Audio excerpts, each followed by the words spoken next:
All right, I don't have our agenda slide, but I have them in each of these. What we're going to do today is we're going to go through session 6 and session 7. So we're going to combine them. I think there's enough time to do both of those content topics, and then we might even touch on session 8 so that when you show up on Wednesday, we can just do the exam. We can just have like 1 hour to do the exam, and then that will be it for that class. I did post assignment 2, and that is due a week from today, so next Monday. So don't worry about getting that all in before the exam time.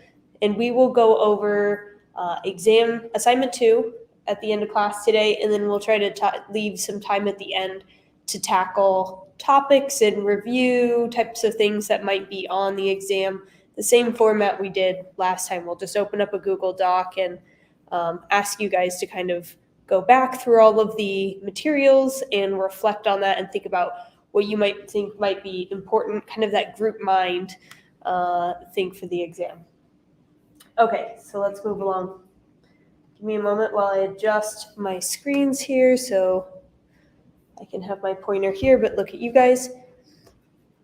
In this section, which I believe is where are we in? We are in lecture 6, in section 6.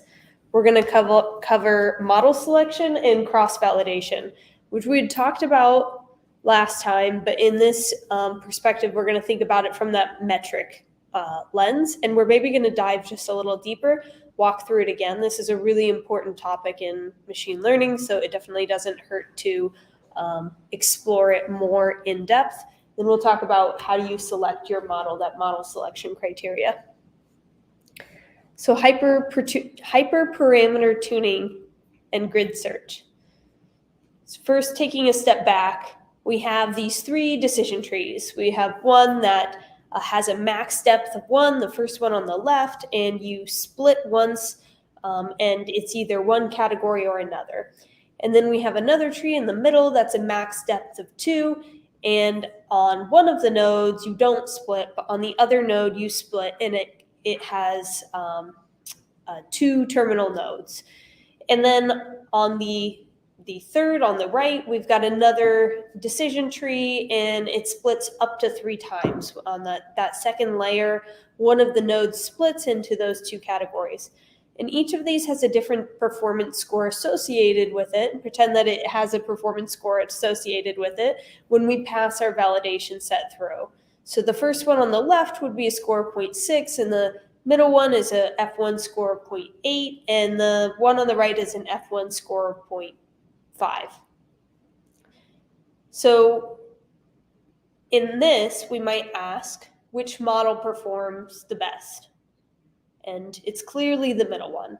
It's clearly the one that has an F score of 0.8.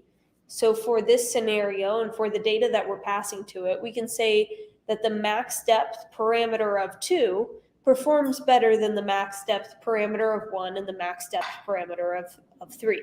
And this is the whole concept. I'm just pointing out here that it's super, super simple. And this is the entire concept behind hyperparameter tuning. It's a really overcomplicated word for a really simple concept, which is just how do we select the parameter that gets us the best performance? So in this case, we literally train 3 models, and then we pick the one in the middle because it has the highest score, where we predefined our score to be 0.8.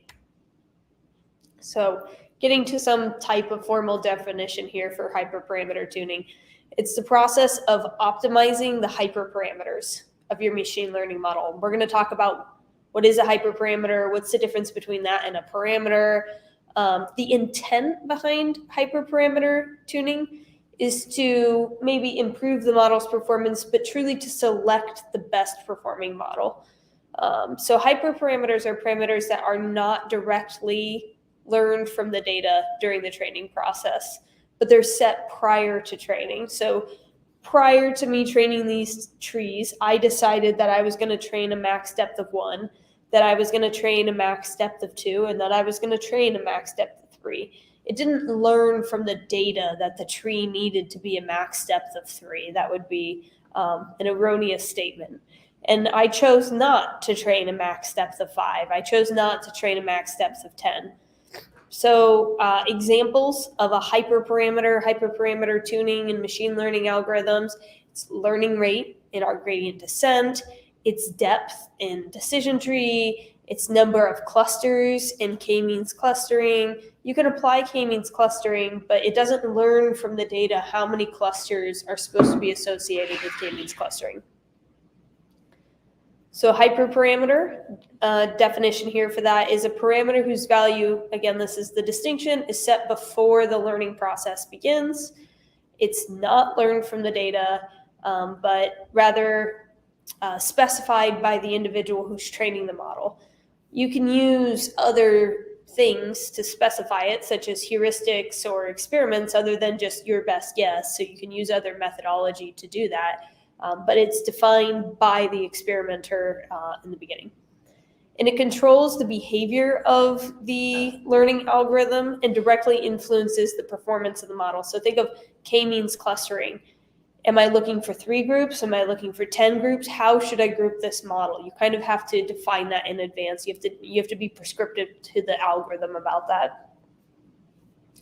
This is very distinctly different from model parameters. So hyperparameter and a parameter are not the same thing. A model hyperparameter and a model parameter are not the same thing.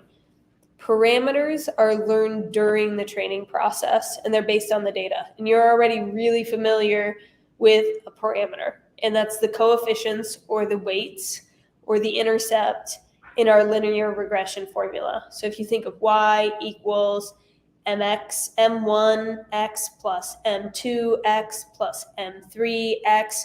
Remember, we had that sometimes instead of m, we use the beta sub 1 plus beta sub 2 plus beta sub 3. Beta, those are coefficients, those are weights, those are parameters. So those are parameters of your model. You're learning that a bedroom is 3 times adding 1 bedroom adds $30,000. So those are coefficients, weights, parameters.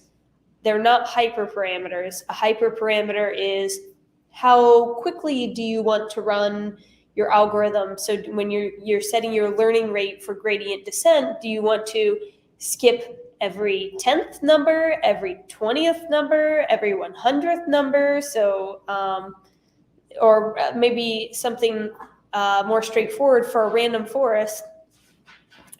Do you want to train 10 trees, random forests, 10 decision trees in your forest? Do you want to train 50 decision trees in your forest, 100 decision trees in your forest? Those are hyperparameters. So tuning, what is tuning? The part of hyperparameter tuning. In the context of machine learning, tuning is the process of adjusting our hyperparameters. So all it is changing your hyperparameters, changing the ones that you're looking at in order to optimize the performance over a data set. So going back to our very simple decision tree example, we tuned this because we trained 3 different models and then we chose the highest performing parameter combination for our model, which in this case we had only 1 parameter, which was max depth, and so we chose 2. So we tuned this model. So again, very maybe an overcomplicated word for a really simple topic. So tuning typically involves some approach of searching through these values, these predefined set of hyperparameter values. So we're going to talk about that in a little bit.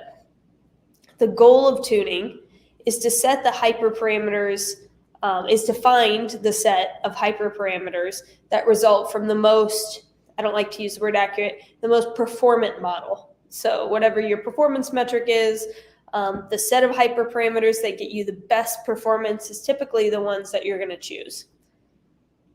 So here's maybe taking a step back and looking at it. This is what we're doing. We have these hyperparameters associated with our maybe neural network. We have 3 layers in 2 of these, for example, and 5 in the other.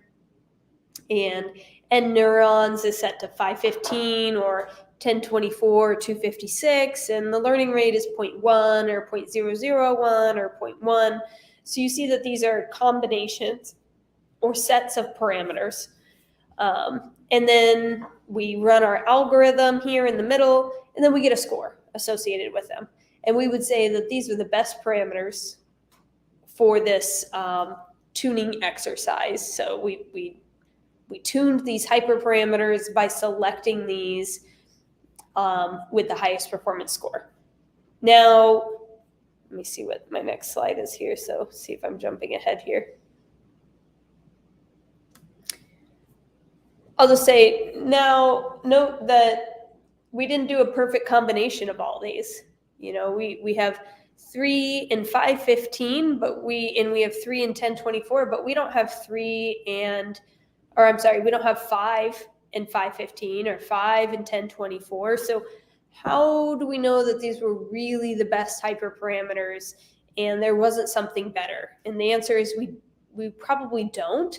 And there's techniques we can do to kind of try to understand that. So we'll talk more about that in a minute. Here's the process. I laid out some steps for you of hyperparameter tuning. First, we're going to define our hyperparameters. We have to say what we want to search. Do you want to search the number of trees? Do you want to search the max depth of the trees? You have to determine the set of hyperparameters that you want to search. Naturally, you might say, well, I want to search everything. But that's really probably not computationally feasible or reasonable. Most of us don't have huge GPU computes to run all of this stuff on. So we have to sometimes be reasonable with the hyperparameters that we search. So you might not be able to search everything. So you might just want to search what's most impactful for your model and what's most impactful for your problem. Then you have to choose your space. Okay, you decided that you wanted to search number of trees, but how many? Like what do you want to search? Do you want to search 1 tree, 2 trees, 3 trees, 4 trees, 5 trees, 6 trees? Or do you want to search 50 trees, 100 trees, 500 trees? What are the actual values that you're testing? And then you have to select a method. So we're mostly just going to talk about grid search because it's really simple and straightforward. But I want you to be aware that that is not the most efficient method and that there's going to be a lot stronger methods out there for getting to a better representation of that space faster. And then we're going to see how all the models did. So just like we did in our our decision tree example, we had our 3 trees. We said, how did each tree do? And that's what we're going to ask. How did each combination of parameters do?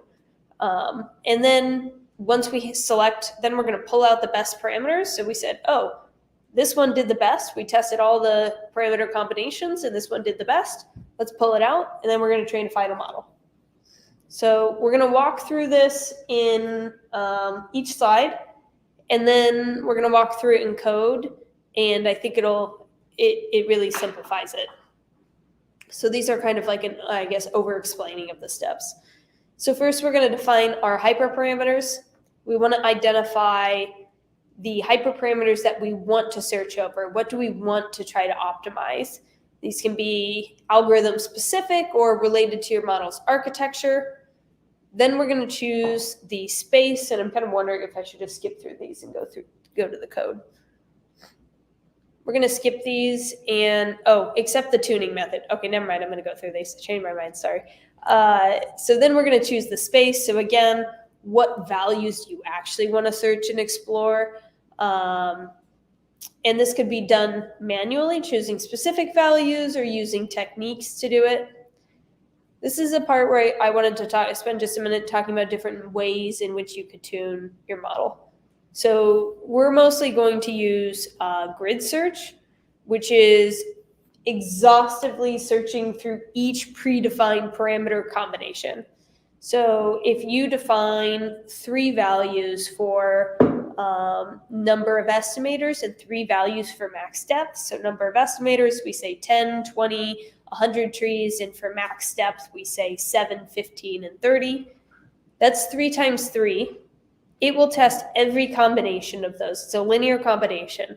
So it's going to, 3 times 3 is 9. So you're going to train 9 models. So however many parameters that you have, you multiply those sets together. And that's how many you're searching over. So it's a very exhaustive approach. Random search is a lot more efficient because it searches hyperparameter combinations randomly in the search space. So I have a picture that'll show the difference between these. You can get even more sophisticated. You might think, well, do I really need to search the combination of everything? Because each time I train a model, that tells me something about that hyperparameter, doesn't it? It should tell me something. So can't I be more efficient? If I see that every time I'm decreasing the number of trees, my performance goes down, shouldn't that tell me what direction I should push that hyperparameter? So you can use Bayesian optimization, you can use gradient-based optimization, or you can use evolutionary algorithms. I'm just letting you know that there's other techniques out there. Again, we're just going to talk about grid search. And I will highlight the difference between grid search and random search, but that's as sophisticated as we're going to get. Evaluating performance. So after we define these models, parameters that we want to test, and all of the ones we want to search over, and the type of tuning method that we want to use, then we train our model over each set of hyperparameters. Then we select the best one. So we evaluate, and we get the performance across each of those, and we select the best ones. And once we select the best ones, we train all of our data on those best hyperparameters, and that is now our model. So you only have, at the end, you only have one model with one set of parameters. Even if you put in, 2,000 hyperparameters across like 3 different fields that you were trying to tune, you just end up with 3 fields with 1 metric each for them. You just end up with 1 set of parameters at the end of the day. Okay, let's talk about an example, because you guys have all done this many times over, so this shouldn't be anything new to you. Maybe the terminology is different, but if we look at hyperparameter tuning in this notebook, we're going to load in some data, and we're going to go through these same steps. We're going to define hyperparameters. So we've defined that we want to search over n estimators, we want to search over max depth, we want to search over min sample split. So that's what we've defined, the types of parameters that we want to search over for this tree. Then choose your search space. We just defined it manually. So this is just a manual definition. I said 50, 100, 200, none, 10, 20, 2, 5, 10. So we manually defined a search space. So we already did that. You could do this more algorithmically if you wanted, actually defining the parameters that you search over. But in our case, this is fine. Then selecting a tuning method. So grid search CV is our tuning method. That's the method that we're going to use. We pass it our model, our parameter grid, how many folds we want, and what we want to score against. Then we fit this, and we print. So evaluate the performance. We fit this, and we print the results. Perhaps the biggest piece to take away from this, because you guys are all familiar with this kind of code layout, the biggest piece to take away from this is maybe how to interpret this output that you get. Like, what does this mean? How do I actually find my score in here? There's like 10 fields that say score. Well, starting kind of from the left, you have your mean score time, so your average score time, or your standard deviation, so that tells you how variable it is. But your mean score time is going to be the value that you're looking at. So in this case, it's accuracy. So we're looking to maximize accuracy. That doesn't really look like an accuracy metric, but we're looking to maximize accuracy. So you'd be looking for the max value there. And then these are the parameters. So if you pull out params, that's going to have, at this, max depth was set to none, min samples at split was set to 2, and this was the performance for that. You can also get the performance at each split. I don't know that you want that. And you can also, mean test score. Oh, I was looking at time. Sorry. Mean test score is what you want. I wondered why that looked funky. Okay, there we are. So you want to see which one has the max. So let's see. 0.95, 0.95, 0.94. I'm going to say this one, and this one. They're kind of tied. So we'll see which one the model picked. But so either this set of parameters or this set of parameters, and you can pull that out from it's just a pandas data frame, are the ones that scored the best. What's nice about this sklearn grid search package, which you defined up here in grid search CV, is that you can actually call best params on it, and it'll just tell you what the best parameters are. So you can just call grid search.best params, and it'll print that for you. You don't even have to try to manually inspect here, but I'm just letting you know that is how you do it. Then you want to evaluate step 6, final model training. We want to evaluate retrain the model with the best parameters. Again, the nice thing, a lot of this is really simplified. The nice thing about grid search, it does that by default. So that's part of the algorithm. That's part of the package, is it will do all these hyperparameter searches for you. It'll train a model for each of these. So how many models do we have? 26 models. It'll train 26 models. And then at the end of that, it'll pull out the best params, refit the data, all of the data on the best model. And so when you call, you can get that actual model it's refit on all the data by calling gridsearch.best_estimator.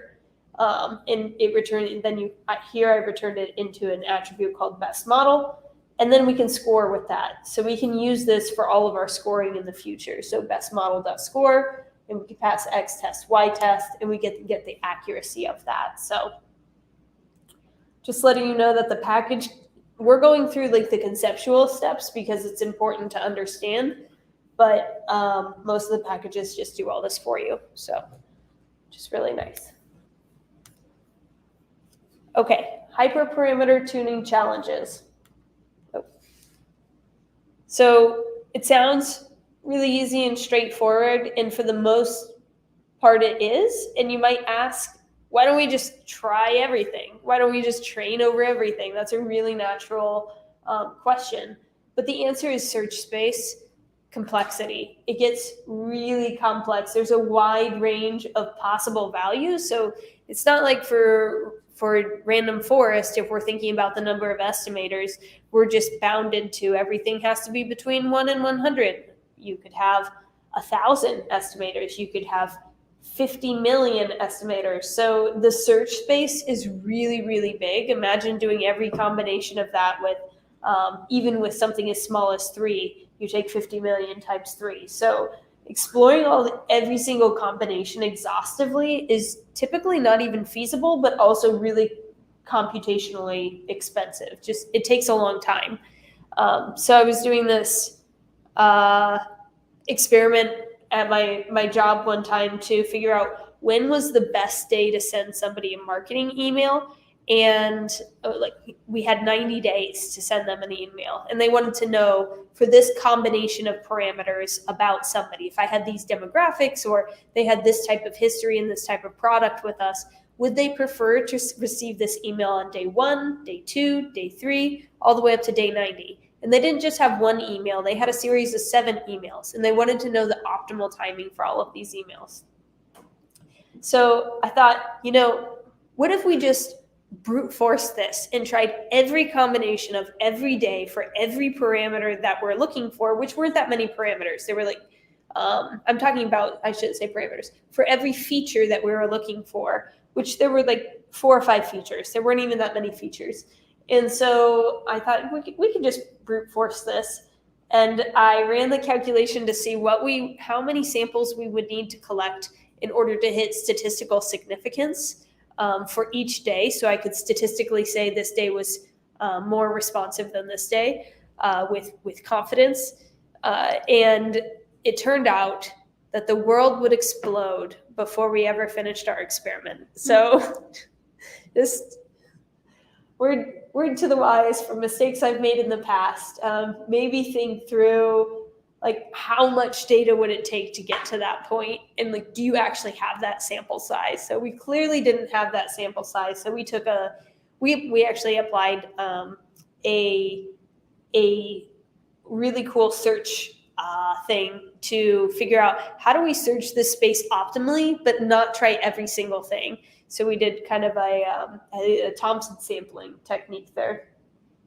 Okay, but that was just to talk about search space and how it gets really, really, really crazy. So there could be a thing where you're training all these parameters. I know somebody told me once a story that they were training this model for their final thesis, and they had just picked all these parameters and they set it to train and they let it go, and 2 days went by, 3 days went by, and then they finally thought to sit down and write it out, and they found out that the model would still be training before their thesis due date. And so they had to kill it and choose different parameters. So search space, both in sample size, but also in time it takes to train your model.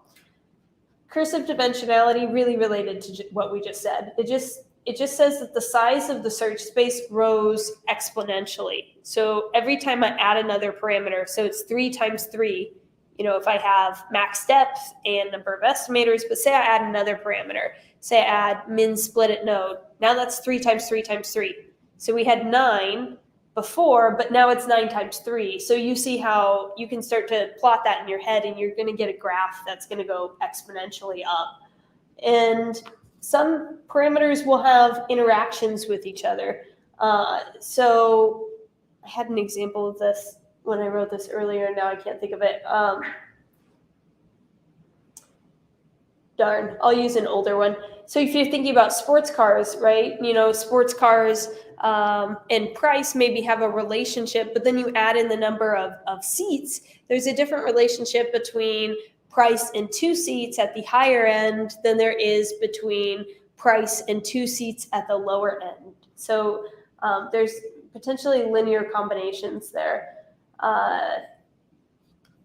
Okay, we talked about computational resources can be a limit, overfitting, domain knowledge. All right, so here's what maybe a true search space might look like. You've got a couple of, and we've looked at something like this before. You've got a couple of hyperparameters, and you can make one of these yourself. Just might take a lot of computer processing power. All you have to do is pass every single linear combination of your hyperparameters within some range, get the performance, and then plot that. So this would be hyperparameter max depth 2, and maybe number of estimators 300, and then you get the accuracy. And then you do that for every single point combination, and then you might be able to get this grid. So what this is saying is, there's some peaks and valleys here. So if we look at the combinations, for some reason, this combination of hyperparameters performs well, and then there's a sweet spot over here and here. And then obviously we all want to get to the best space here. So we know that this exists in theory. This is a real thing that every single model has. And this is also, I just want to point out that cursive dimensionality, we're looking at only 2 hyperparameters here. And it's already kind of a complicated visual to look at and interpret and understand. If we add a 3rd hyperparameter or a 4th one, or maybe we have 700 hyperparameters, it gets very impossible to visualize. So that cursive dimensionality, it gets really complicated. Here's reality. So this was we know this thing exists, and I realize this isn't accuracy on this axis. So just pretend like it is for a second. This is reality. What I'm saying here is that we can't test every point. So this is, you tested every single combination, 1, 2, 3, 4, 5, 6, 7. In reality, that's not how it works. We only get to test certain points in space because of computational power limitation, amount of time we have to do this, stuff like that. You're doing an assignment, you probably don't want it to run for 100 days. You probably want it to finish before your assignment's due. And so for most of the time, it'll look like this. So we have to kind of guess within this space what our actual plane might look like and how close we are to maybe an optimal performance. So the answer is it's kind of hard. I guess that's the search space complexity piece. Oh, here's another view of cursive dimensionality. So in this case, we have just one dimension, really simple. So in our example of those, we had those 3 decision trees, and we said, hey, we're just searching one thing, and that's just max depth. That's simple. We only have 4 regions. But once you add another dimension in here, once you add another hyperparameter, now you've got 16 regions. So we went from 4, we didn't go 4 to 8, we went 4 to 16. So you see that exponential factor coming in? So it gets really, really complicated. The space does really fast. And once we add a 3rd dimension, we jump up to 64. So now there's 64 regions. So searching all of that can be really difficult. We don't have to just do our traditional grid search. Sorry, actually, I'm going to do this one first. Sorry.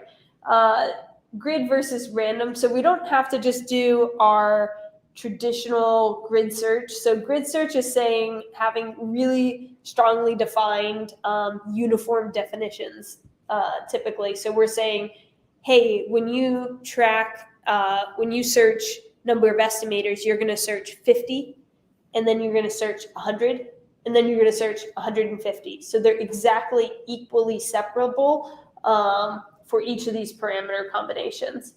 But when we do random, we're just going to pick numbers at random. We're just going to use random number generator, and sometimes it'll generate 50 and 51, and those are the 2 parameters we search. And sometimes it'll generate 20 and 73, and those are the parameters that we search. And it turns out that this random search algorithm is actually usually a lot better at giving us an understanding of what this might look like. Sometimes it's hard to interpret from these grid layouts what that might look like. Going back to this one. If you want to look into this space more, if this has piqued your curiosity and you think this is really interesting, how can you choose the optimal parameters for your model, hyperparameters for your model? There's other algorithms like Bayesian search. So this is random search, just randomly picking a combination of these 2 parameters, L1 ratio and L2 alpha. And it turned out that for our final hyperparameter, we selected this one. But you see how we're literally throwing darts at a dartboard and just finding the one that had the highest performance. A different method is you can try a Bayesian search, and that Bayesian search is going to slowly try more values around it's going to see what's working, and then it's going to slowly gravitate towards that. And instead of trying more values around this space that's not really having very good performance, you see this big cluster here because slowly it's going to push towards those values of higher performance for future iterations and runs. And so what you end up with is usually a slightly better model. So you can see this one picked a space over here, which is slightly lower performance than right here. But also you get like a better example, a better sampling of that space that is performing better. So, and it can be a little faster sometimes. So other times you just end up at the same answer. This one you just might have to brute force a little more. So that is that one. Okay, did we hit break time? Yeah. We'll go 10 more minutes. Okay. K-fold cross-validation. So K-fold cross-validation, again, this goes hand in hand in concert with grid search. So they're different concepts and things, but they go together. They happen together at the same time. So K-fold cross-validation is a technique that assesses the performance and robustness of our model, and we can split into K-folds, and typically somewhere between 5 and 10, 3 if you have a really small data set. 2 doesn't make any sense, so don't use that. And it usually goes in odd numbers, by the way, 3, 5, 7. I know 10's an even number, but it's usually in those odd numbers. So there are, in k-fold validation, maybe we should say one more thing. The whole point of this is to take our training set, split it into smaller sets, train hyperparameters over each of those, and get a robust assessment for how the hyperparameter performs across all of those. So the point of k-fold cross-validation is to select model hyperparameters in a robust way. So let's walk through the steps. I think it'll make more sense once I go through this. So here are the steps. We're going to split the data. So we're going to partition it into k folds, and we're going to walk through each of these. We're going to do model training and evaluation k times. And then we're going to do performance evaluation on each of those. We're going to aggregate the performance across all the folds. And then we're going to train it, evaluate how that performance performs on the holdout set. Okay. So this we're going to walk through in decent detail. So we suppose we have 30 samples. We have 30 instances, 30 examples. This is our training set. Maybe to the side, we've set aside a test set that has 20 and a validation set that has 20. But for our training set, we have 30 samples. In k-fold validation, we're going to split it into 3 folds. We have fold 1, that's 10 of those samples, fold 2 that has another 10 of those samples, and fold 3 that has another 10 of those samples. They're not the same samples. They're the 10 components that together make up that entire training set. Then we're going to do model training and iteration and evaluation on each fold. So for each iteration, I should use the word iteration. We're going to do model training and evaluation on each iteration.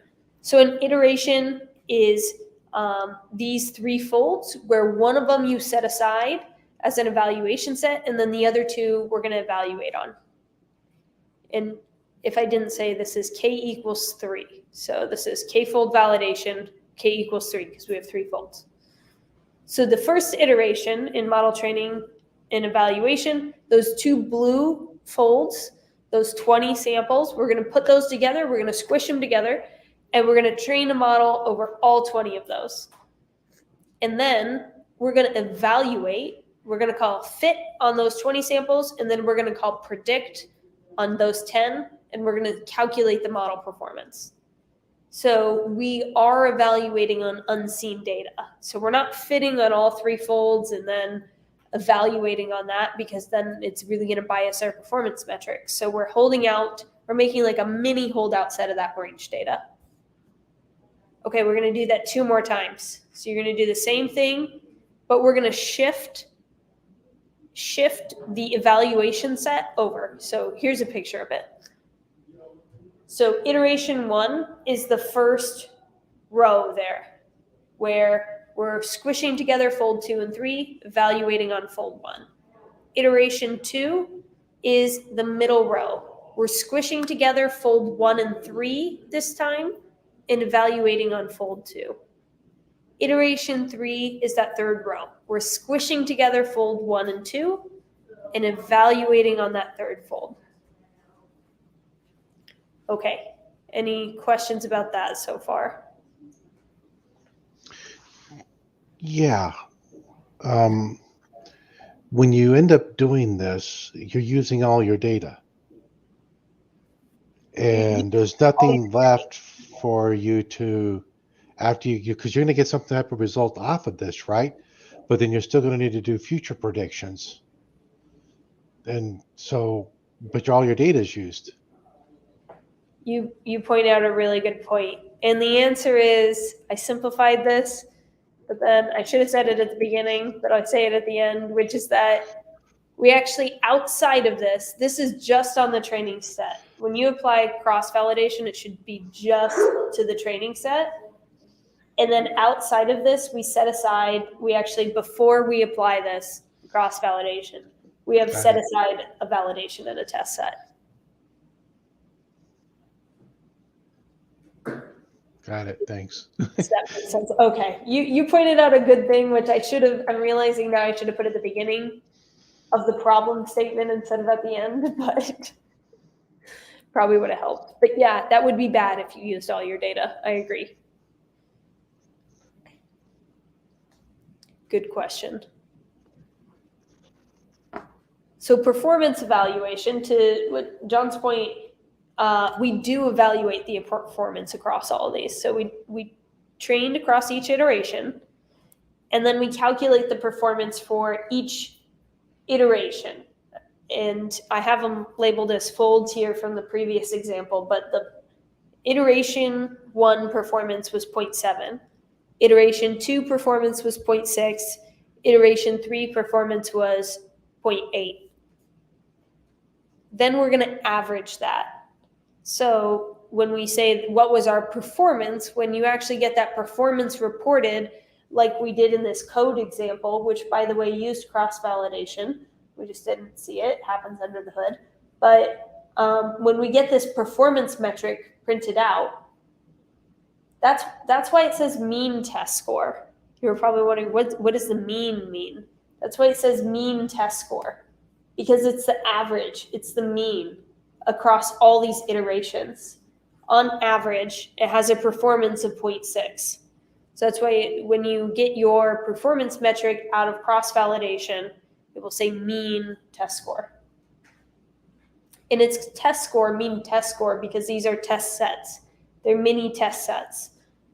If we look at this, these were our training sets in blue, and the test sets were in orange. So mean test score is the average across all those test sets. Okay, so the final performance, so in step 5, we want the assessment of model performance. So we would take the average across all of those folds, and that gives us that 0.6 value.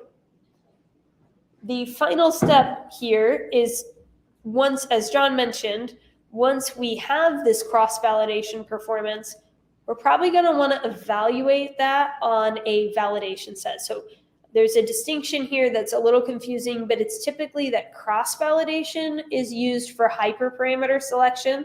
So if I'm getting this mean test score of 0.6, just like we used it here, we're comparing this mean test score across all these different hyperparameter combinations. So cross-validation is typically used for hyperparameter selection. The validation set would typically be used if you're comparing different modeling techniques. So if you have a logistic regression and a random forest, you would compare those against the validation set. That's pretty standard. The validation set can be used more than once. That's acceptable. However, there's also a test set.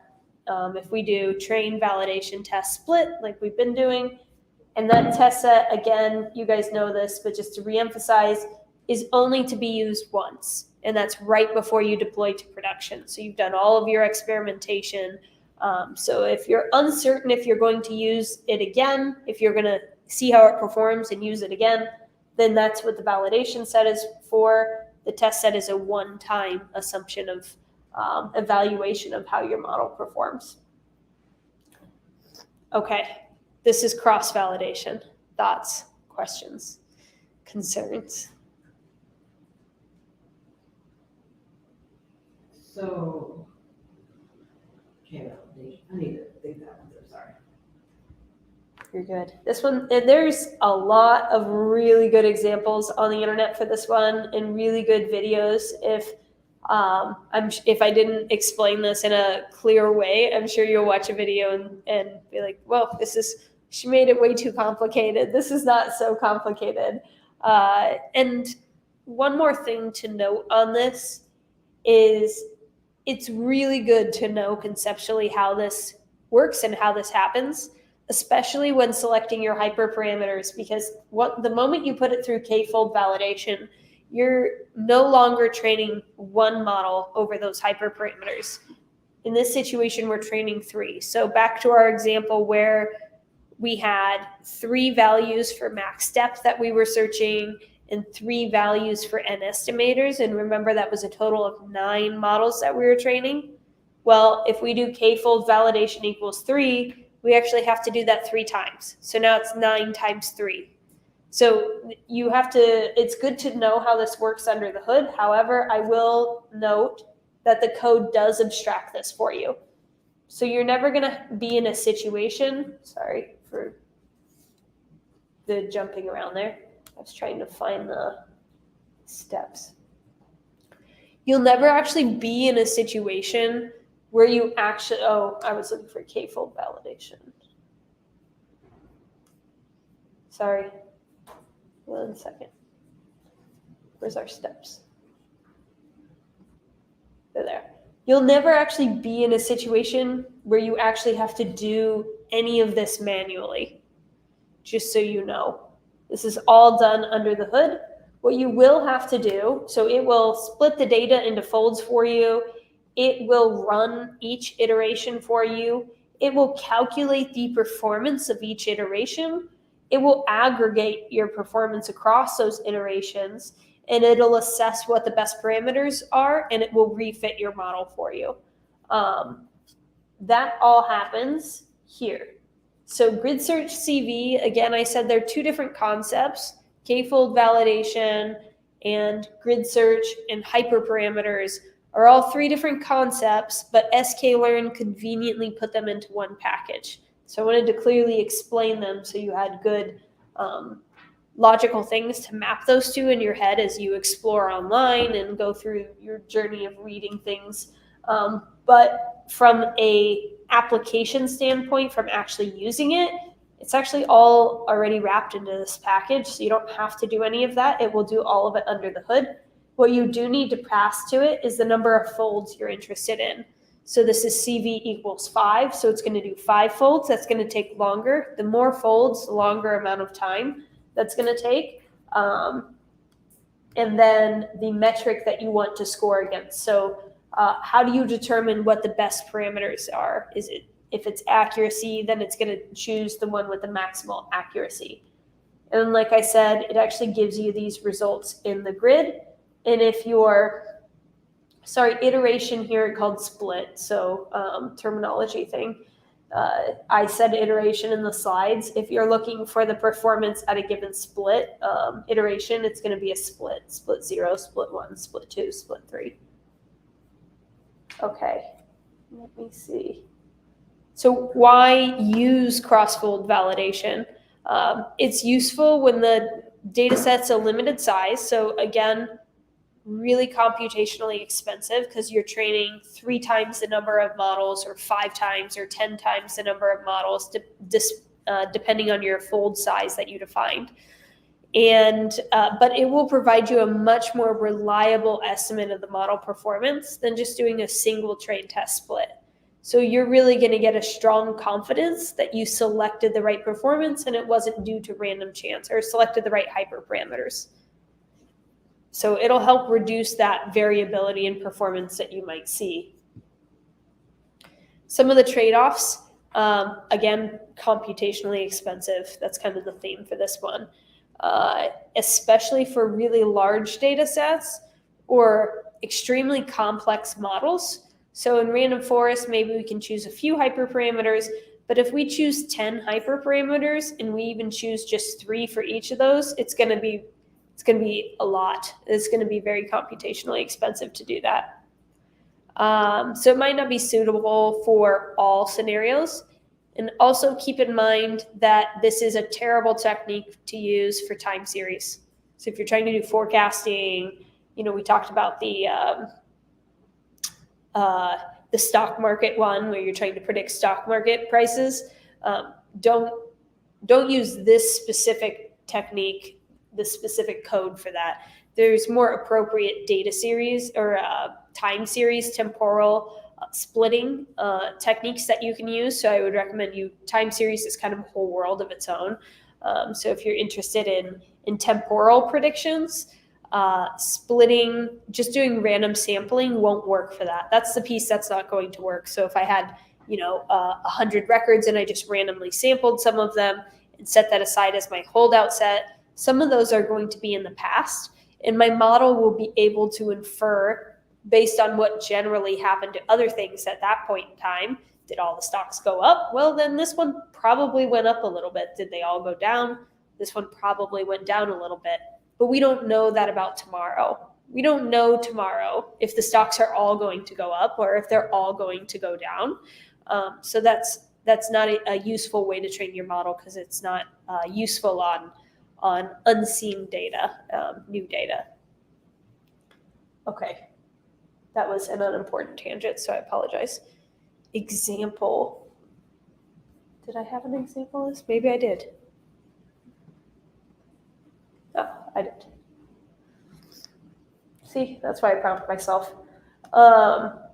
Okay, so I know I just said you'll never need to manually do this, but I thought it might be useful for you to have some code to just see how this works if you were going to do it a little bit manually. So this is just an example. I'll let you guys take this away on your own. It's very short. This is all it is. Of how to maybe loop through this in a manual fashion. Again, I would just recommend this grid search function. It's all baked in there.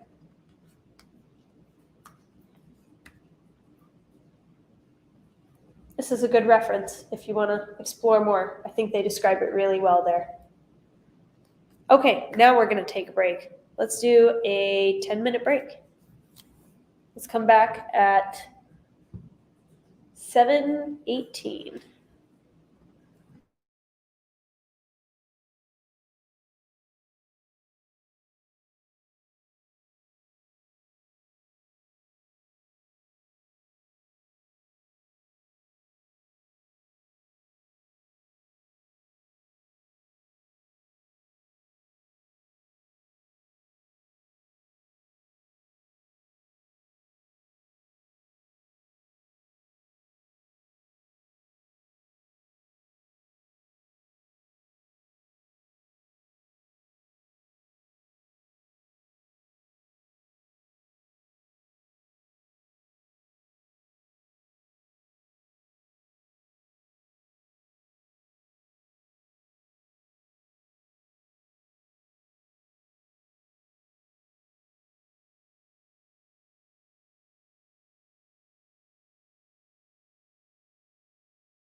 So we're talking about the solar eclipse and, oh man, I don't want to sign up. Oh, good.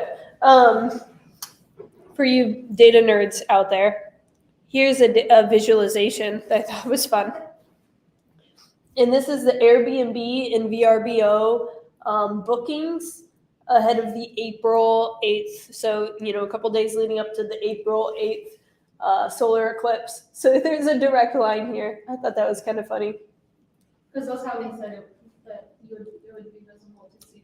So this is the visible path of the solar eclipse, and these are the Airbnb bookings that are full at capacity. So this is capacity. So this is 100%. These are 100% capacity at that time.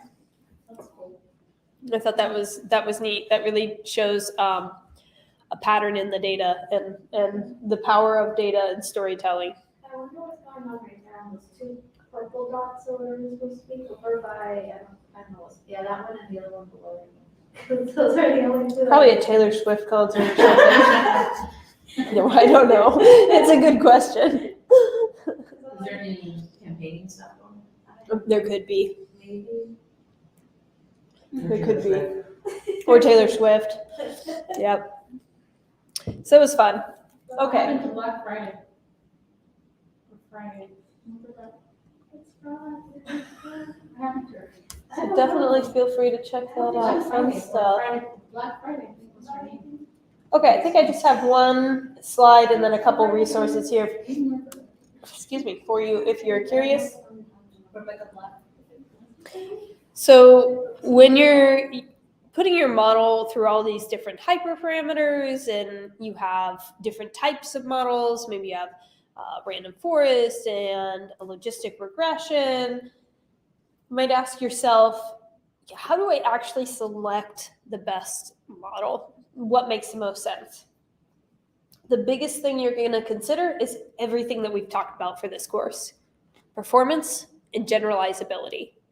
Ultimately, the model should have really good performance, whatever that means for you. For classification problems, a few that we've talked about is accuracy, precision, recall, F1. For regression, we've talked about R squared, mean squared error. So you want it to ultimately have good performance on unseen data. Good performance on unseen data. That's the generalizability component. How does your model perform on data that it's never seen before, which is the same distribution as your training set? That's going to be your biggest consideration, but you might also want to consider robustness. So if you look at all of your cross-validation scores, does it widely vary across, I said folds, iterations? Folds works too, or iterations. I'm going to change this.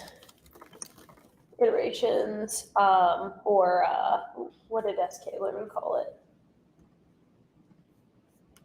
it? Splits.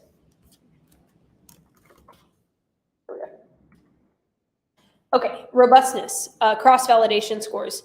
Do they vary widely across iterations or splits? So on one split, are you getting 0.8, but on another split, are you getting 0.2? That means that something's going on in your data to make it really hard for your model to consistently have a good performance metric. So it's not a very robust model. It's a little uncommittal. It's like that friend that you kind of ask to go out with you all the time, and sometimes they come out and it's great, but other times they're like really flaky and you can't rely on them. So that's model robustness. You want to know, can I count on this model? Like when it does great, it's great, but how consistent is it actually going to be? How consistently great is it going to be? Model parsimony. So you might want to consider that in robustness. You might choose a more robust model that has a lower performance that could be important for you.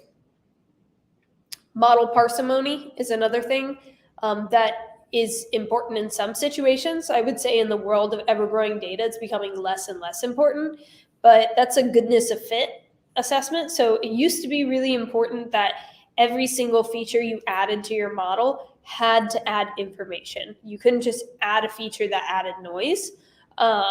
it wasn't a very parsimonious model. This is less important these days, especially in the field of AI. Usually we just give the model everything and we let it decide what's unimportant at times. So once you get into like larger and larger data sets, that becomes less weighty, I guess. Computational complexity, you might want to consider that, especially in terms of runtime speed. So if you are making a prediction, is this claim complicated or not? Should I route it to this other person? You want that decision immediately. You don't want your model to sit there and think for a while. So, just like you might have a person who's very thoughtful, Lord of the Rings, you have the Ents, and they're really thoughtful people, but they take a really long time to make a decision. When they make a decision, it's probably a pretty good decision, but sometimes you need to make a fast decision. And so you might choose a less complex model in some situations for runtime speed. Interpretability can be really important too. And that's especially if you're facing legal or compliance concerns. Do you have to report to any entity, any governing body, exactly why your model made the decision that it did? And if you do, which is the case in many highly regulated industries such as banking and insurance and finance, if that's the case for that use case, you're probably restricted to a certain set of models. So you probably can't use neural networks. You can't use some of these what are termed as black box models for those situations if you need that high degree of interpretability. Okay, I think this is it for model. Mostly use model performance.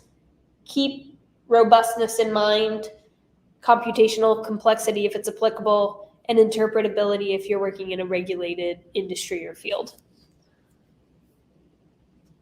Okay, any questions on session 6? We flew through it, so we can go to session 7.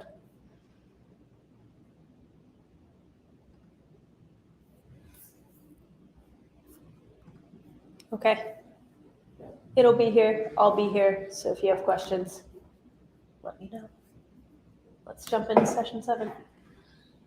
Okay, advanced techniques. We've talked about model monitoring and maintenance before, but we're going to think about it from the lens of metrics. What do you need to track? And specifically, we're going to talk about model drift. And we're going to touch on anomaly detection because that was a topic I didn't know where to throw anywhere else, so it ended up getting looped in here. And then we're going to touch on evaluation in online learning. So here's a bonus topic content, which is this topic is intended to stretch your bounds here for thinking. Don't worry about being specifically tested on details of this topic on the exam. But this is, we've been focusing a lot on supervised learning and unsupervised learning. And in this class, I want to stretch your thinking as we approach the end of this class just a little bit into that reinforcement learning space, which is a personal favorite of mine. Okay, model monitoring and metrics. So what happens after you deploy a model? We've been so focused in this class about train test split and cross-validation and hyperparameter selection and grid searches and here's the metrics that you use and want to evaluate. So we've talked about this business understanding, framing the problem. We collect all our data. We do our validation. We pre-process. Man, we put in all this work into model training, experimentation, evaluation, and then we deploy our model. We build a really good model. We put it into production. But what happens after that? And the truth is that model evaluation doesn't stop at the training phase. And that's why we're talking about it in the model eval metrics course here. So what would we want to monitor when we have this really well-trained model? We already picked the right performance or we already picked the right hyperparameters and we optimized the performance already for our training set. Well, you might want to measure latency. We talked about how slow is it? Is it responding? Is it computationally returning those responses very slow? How much CPU is it using? Is it using a lot of processing power to do that? Is it expensive for your company? Probably most importantly, you might want to monitor the model outputs. So you said that it was going to have an accuracy of 0.8. Is that what we're observing in the real world? Are we seeing an accuracy of 0.8? And is the model input what you would expect? So you expected to see this distribution of ages. Are you getting what you would have expected in that? There is an entire process around operationalizing machine learning models and this cycle of developing them and putting them into operation and evaluating them. And that's called ML ops, machine learning ops. If you work in the computer science field or in kind of a tech industry, you might be familiar with DevOps, development ops. This is the sister of that for machine learning, ML ops. And it was kind of originally defined as this simple workflow here where you've got your design phase, and they're circular because you can go through this iteration more than once. So we're designing, we're getting requirements, we're understanding the problem, we're prioritizing use cases, we're doing data stuff, and then at some point we're ready to start building our model. We know enough about the problem space from the stakeholders, they've defined it, we know what success looks like, we have all of our data. Okay, then we exit the circle and we go into model development.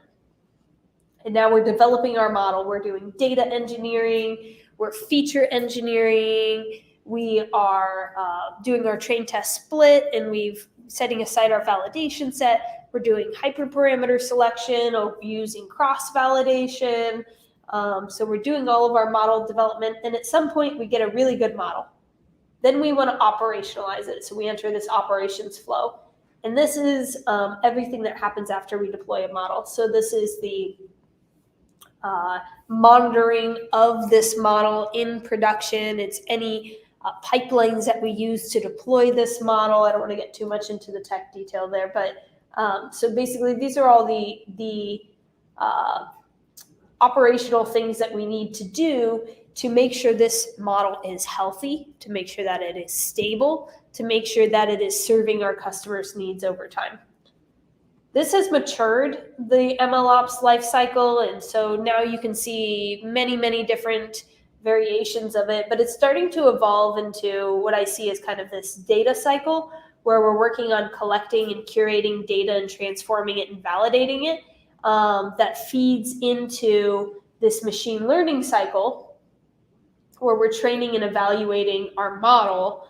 But there's also starting to branch out in the field today this dev cycle where you're starting to build how is that solution going to be served to your end user. This is a new piece that's been kind of, in this other one we just had, design and model and ops. And this is data's becoming more defined as sort of its own cycle of continuing to add more data. So maybe originally in your problem, you just had credit card fraud you were trying to detect, but then you worked with this third-party vendor after you deployed your model and you found this useful data that they sold you. So then you want to integrate that in and test that. And dev is really coming its own piece here. So it's a growing and evolving domain. So you might hear something, this is just for your reference as you navigate the internet and hear different things and see different things. You might hear something called the machine learning lifecycle, ML lifecycle. And there's these different components of building a machine learning model, most of which, if not all of which, you are familiar with through this course and the other one. So starting here, we build our models. That's everything we talked about in the last course is how to build our models. And in concert with data preparation, that's everything that you learned in your SQL course, data visualization course, model training, everything that we talked about in last course. Sorry, I thought building was model building. I'll come back to that one. Model training, everything we talked about in the last course. Parameter selection, we just talked about that. When they say parameter selection here, just know that the word hyperparameter isn't necessarily correctly used in all places, so they mean hyperparameter selection. So hyperparameter selection, we just talked about that. Transfer learning, that's a different topic. Model verification, that might be an internal process that you have. Then you're going to deploy your model and you're going to monitor it. So these are the two pieces that we haven't necessarily talked about, but I think you will cover in the API course. So I think you should have this whole concentric circle here. I'm realizing this was a prompt for you guys, but I'm realizing I should have put this earlier. I'll just ask you guys. For monitoring, why would we want to monitor a model's performance post-production? So we already selected the best model based on the training data. Why would we even want to monitor this?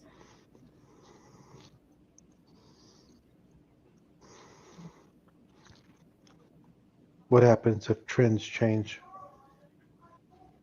Like what? Give an example if you have one.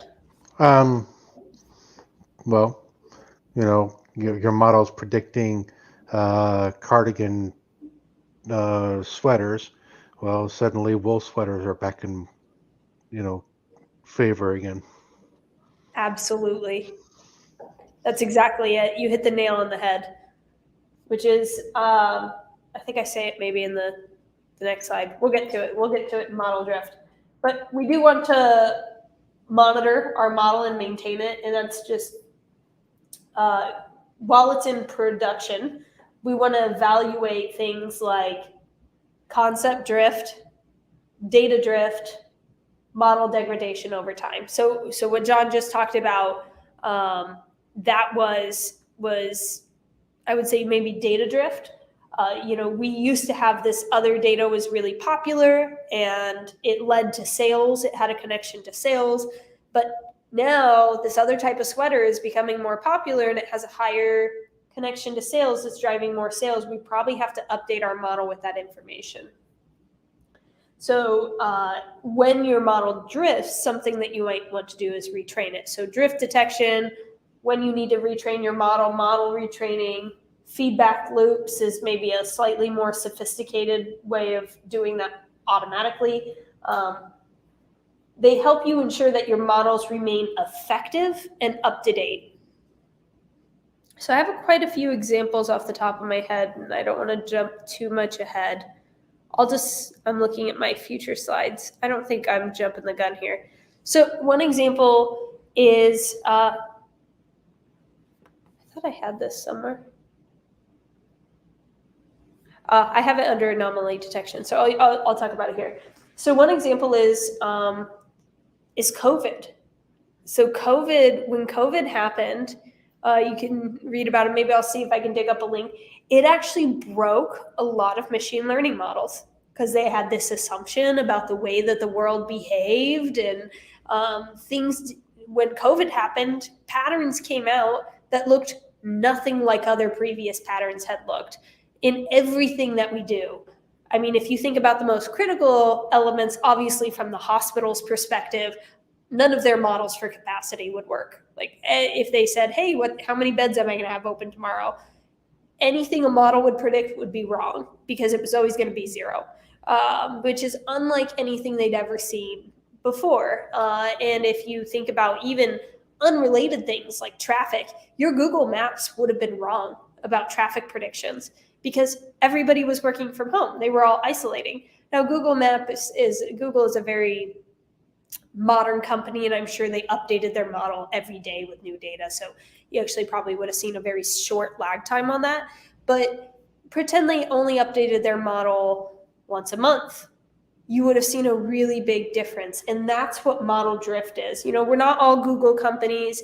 We can't always all afford to constantly update our models. There's a lot of overhead and work into that. But this is the concept of model drift. So model drift refers to a phenomenon, a regularly occurring thing, where the performance of a machine learning model deteriorates over time as underlying data distributions change. So it's not if your model will deteriorate, it's when and how quickly your model deteriorates. I promise you, your model will deteriorate. Let's think about something really broad, like age.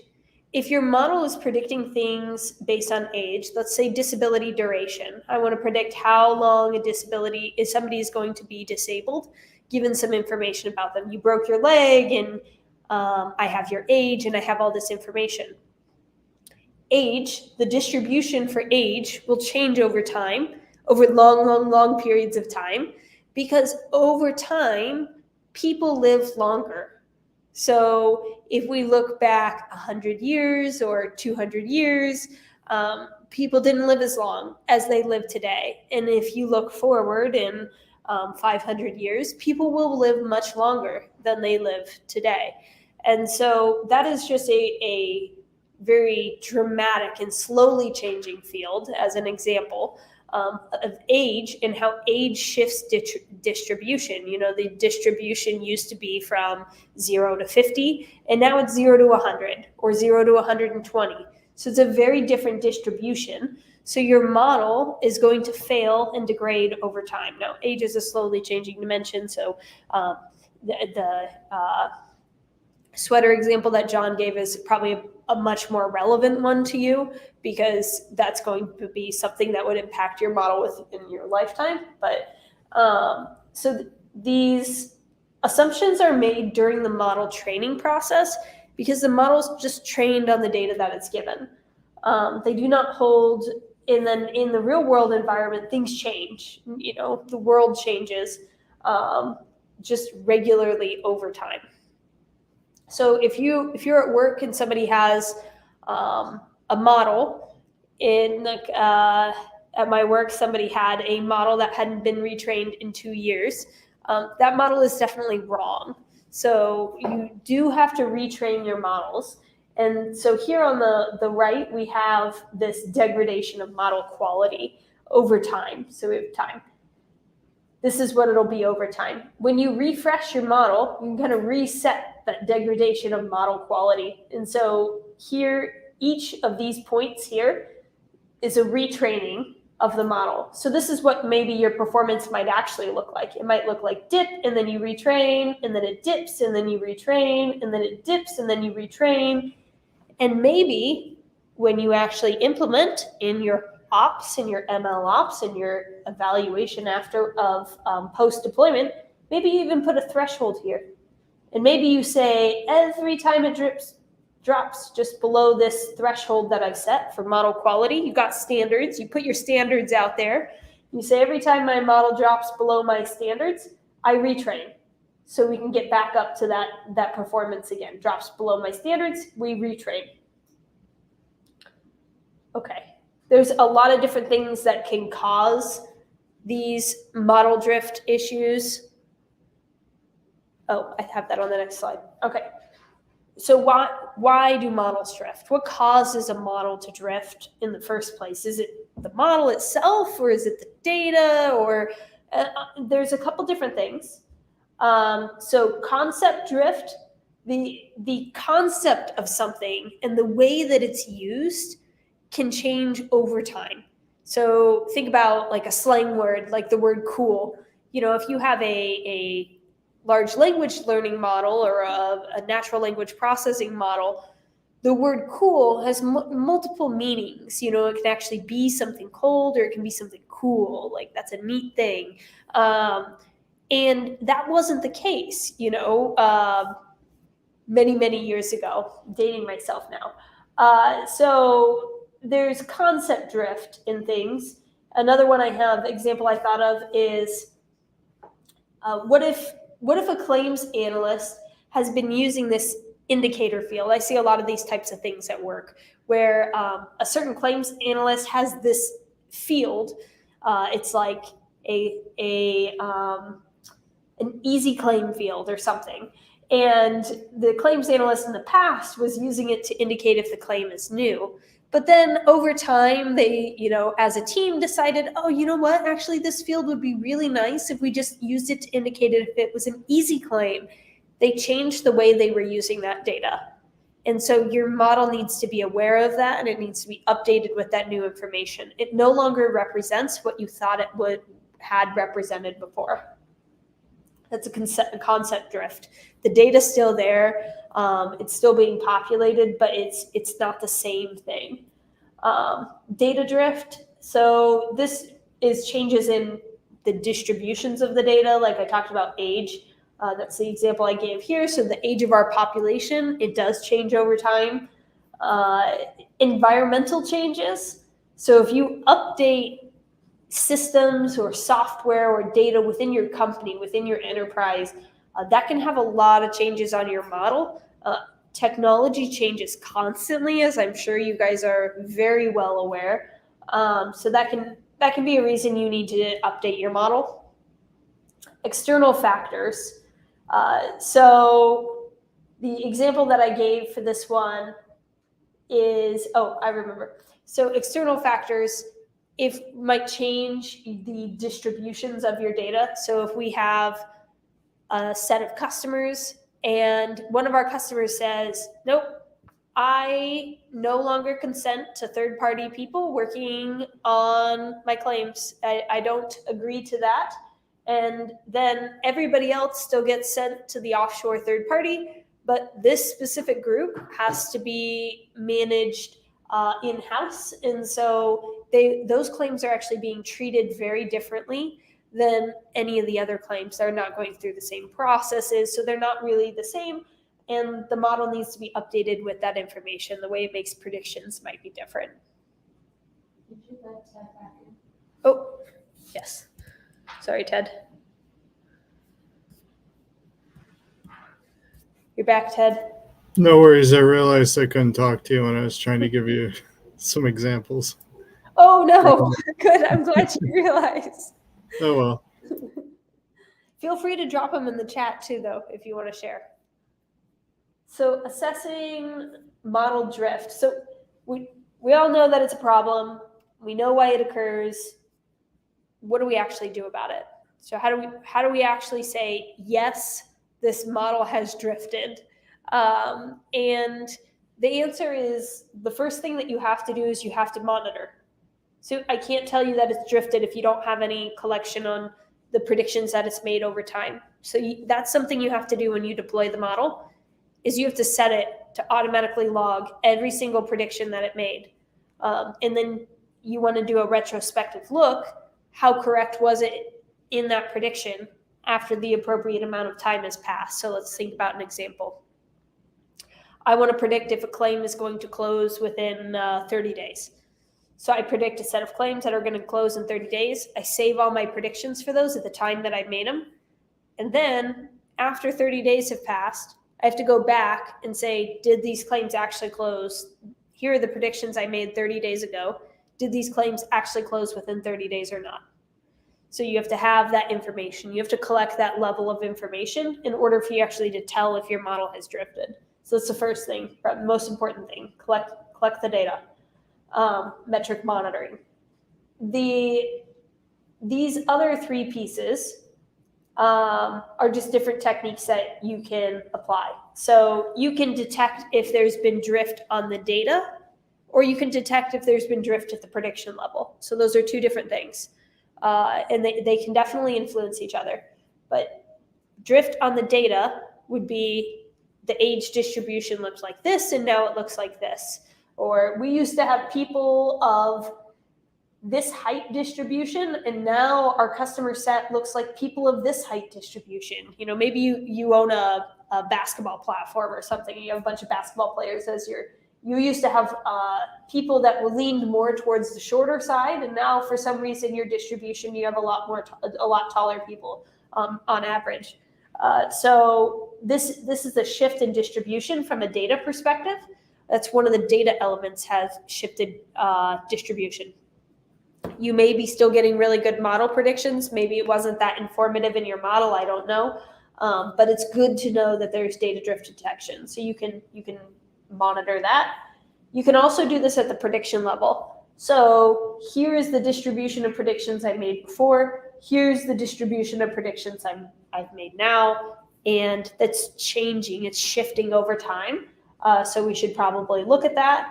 You can also do, that threshold that we talked about. You set a threshold for quality. When it drops below that, you reassess. And you can also do really statistically quantifiable statistical tests.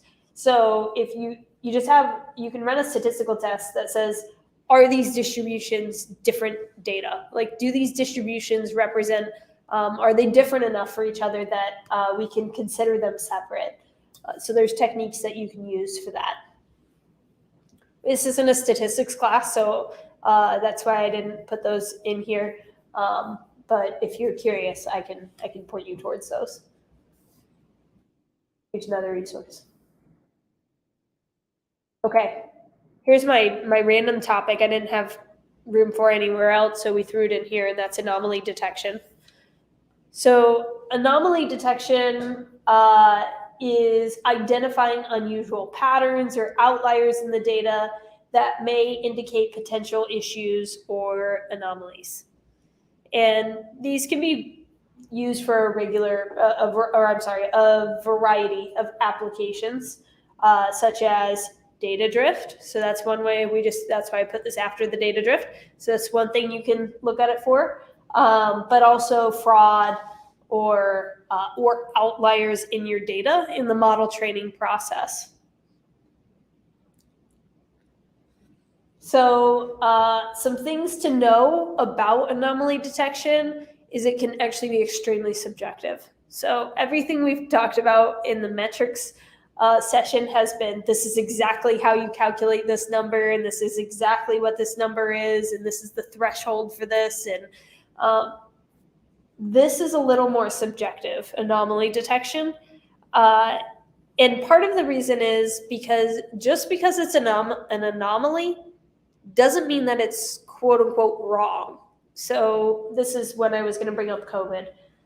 So if we look at some value over time, I don't know what this actually is, but I just want to use this as an example. Let's say claims filed, because it'll work for that. If we look at claims filed, there's some degree of spikes and there's some ups and lows claims filed over time. When you go to see when COVID happened, what you will see is an extremely huge spike for claims filed during COVID. So, and then it'll go back to kind of like regularly scheduled programming. So just because the spike is in the data doesn't mean it's wrong. It doesn't mean it's not supposed to be there, but it is an anomaly. So I just want to separate. Sometimes I fear that the word anomaly gets used too often with like poor data quality, and people think, oh, it's a bad entry. This is an anomaly in the housing price data set because somebody meant to put in 10,000, but they put in 10. And those are anomalies too. But also some anomalies are real parts of the data. But maybe you want to remove them for reasons that make sense. So this is accurate representation of claims, this pretend representation of claims, but this also is an anomaly. And the unfortunate truth is it does impact our model's ability to predict future instances. So in this instance, in this specific example, for this time series modeling, if we have a huge spike here and it's not representative of a situation that we believe would happen in the future, such as COVID, could another COVID happen? Certainly, nobody knows the future. But at the same time, we don't necessarily anticipate that happening in our future. Then we might want to take this out because it's really just going to confuse our model and it's not going to make it perform really well. It's not adding any informative, interesting value. We're not trying to predict more events like this in the future. And it had such an extreme spike that it's really going to bias our model. So if there is, what if you're anticipating for another situation like that? Then is that like you have to do a different model to then like forecast that? I don't know what the right word is. Nope, that's exactly it. Yeah, I didn't put those in the slides. I should have, but there is a specific type of modeling where you're trying to predict anomalous events. I can't remember the name of it. It's on the tip of my tongue. Sorry. I can't remember. I'll look it up. It's something like existential event prediction or something like that. So where you want to know when is that spike going to happen. Right. So that is a different model though entirely. And if you had a model that predicted that, it would actually be bad at the inverse, which is predicting the day to day. So you kind of have to choose one or the other. Do you want it to be good at predicting claim volume day to day, business as usual, or do you really want it to be good at predicting those edge case scenarios and when those might happen? That's a great question though. That is a real modeling technique that a lot of people use. It's very applicable. Okay, so anomaly detection. I didn't put every single technique for anomaly detection on here, but I put a few up here, and then we're going to talk through a few that I think might relate to you guys in the course and that you might think are relevant or relate to things we've already talked about. So you can use statistical methods to, and by the way, there are many statistical methods. I just listed one example under each of these, but the bolded values are categories, and then there's a ton of categories under there, but I thought it would be overwhelming to put them all up there. So there's just one example under each. So statistical methods, I'll walk through an example with showing z-score, which I don't know if you guys had a statistics class precursor to this, but if you did, you should have talked about z-score. A long time ago. Okay, that's okay. I won't test you on z-score, I promise. This is just a concept explanation. So density-based methods. So if we talk about forests, ensemble models, let me see, make sure.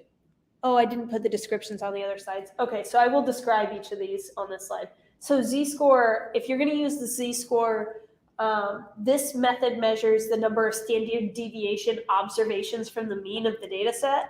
You know what, I'm just going to jump back and forth. Sorry for the shifting of how I'm going to lay out this.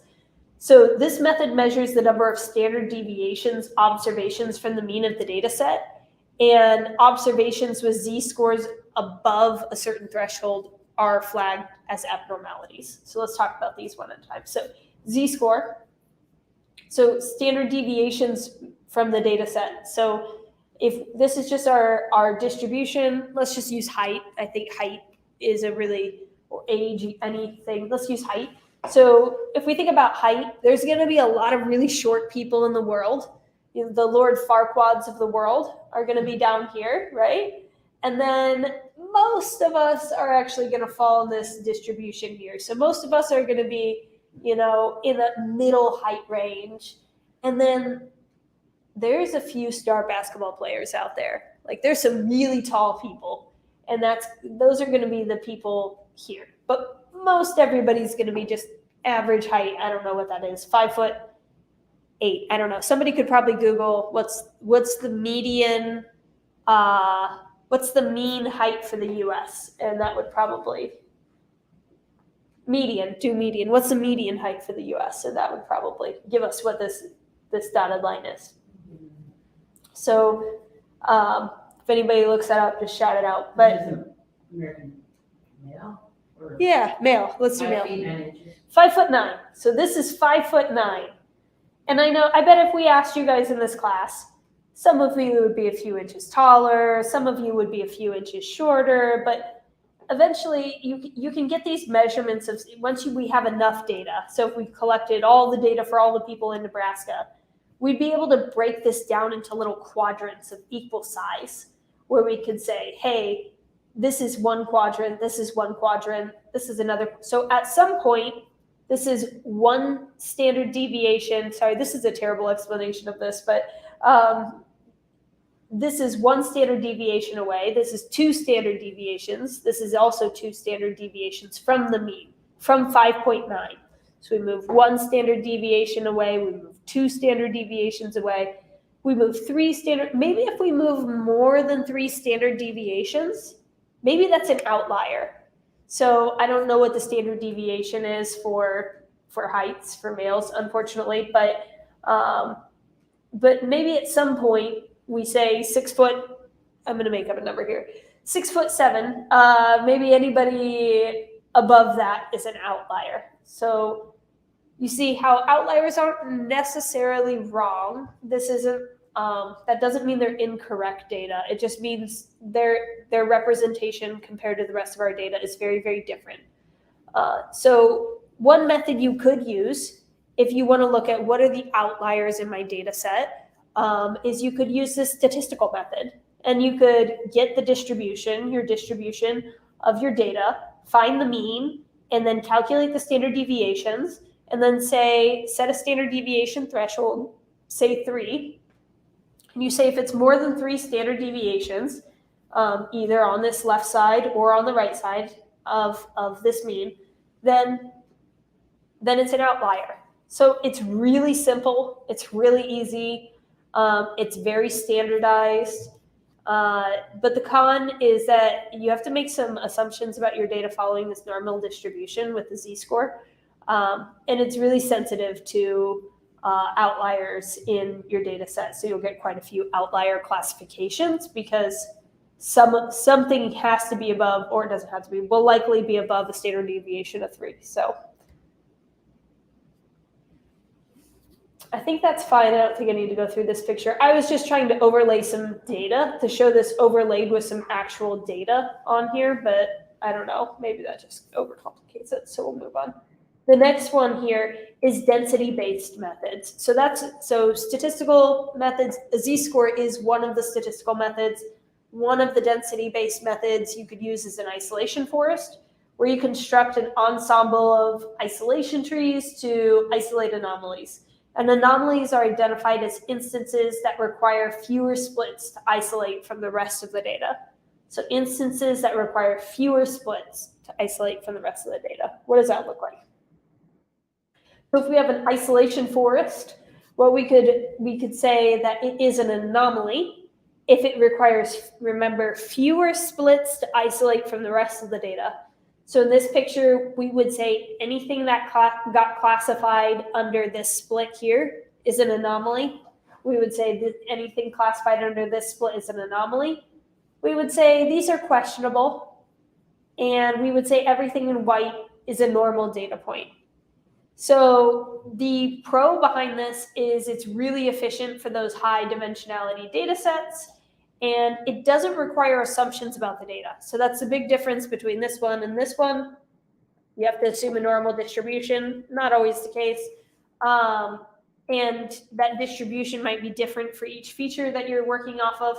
In this case, you just pass it the entire data set, and it looks at all the features in the data set, and it doesn't make assumptions about the distribution of the data. But this can struggle with data sets containing varying densities or really complex shapes, or and it may degrade with really noisy data. Sorry for jumping back and forth. Clustering method. I think this is our last one. Oh no, two more. So we're going to talk about clustering method, and then we'll talk about moving average. So you can use k-means clustering, one of the algorithms that we talked about last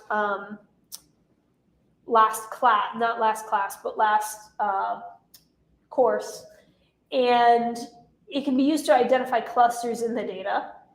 And the outliers can be instances that don't belong to any cluster or belong to some really small, sparse cluster. So this will be more visual.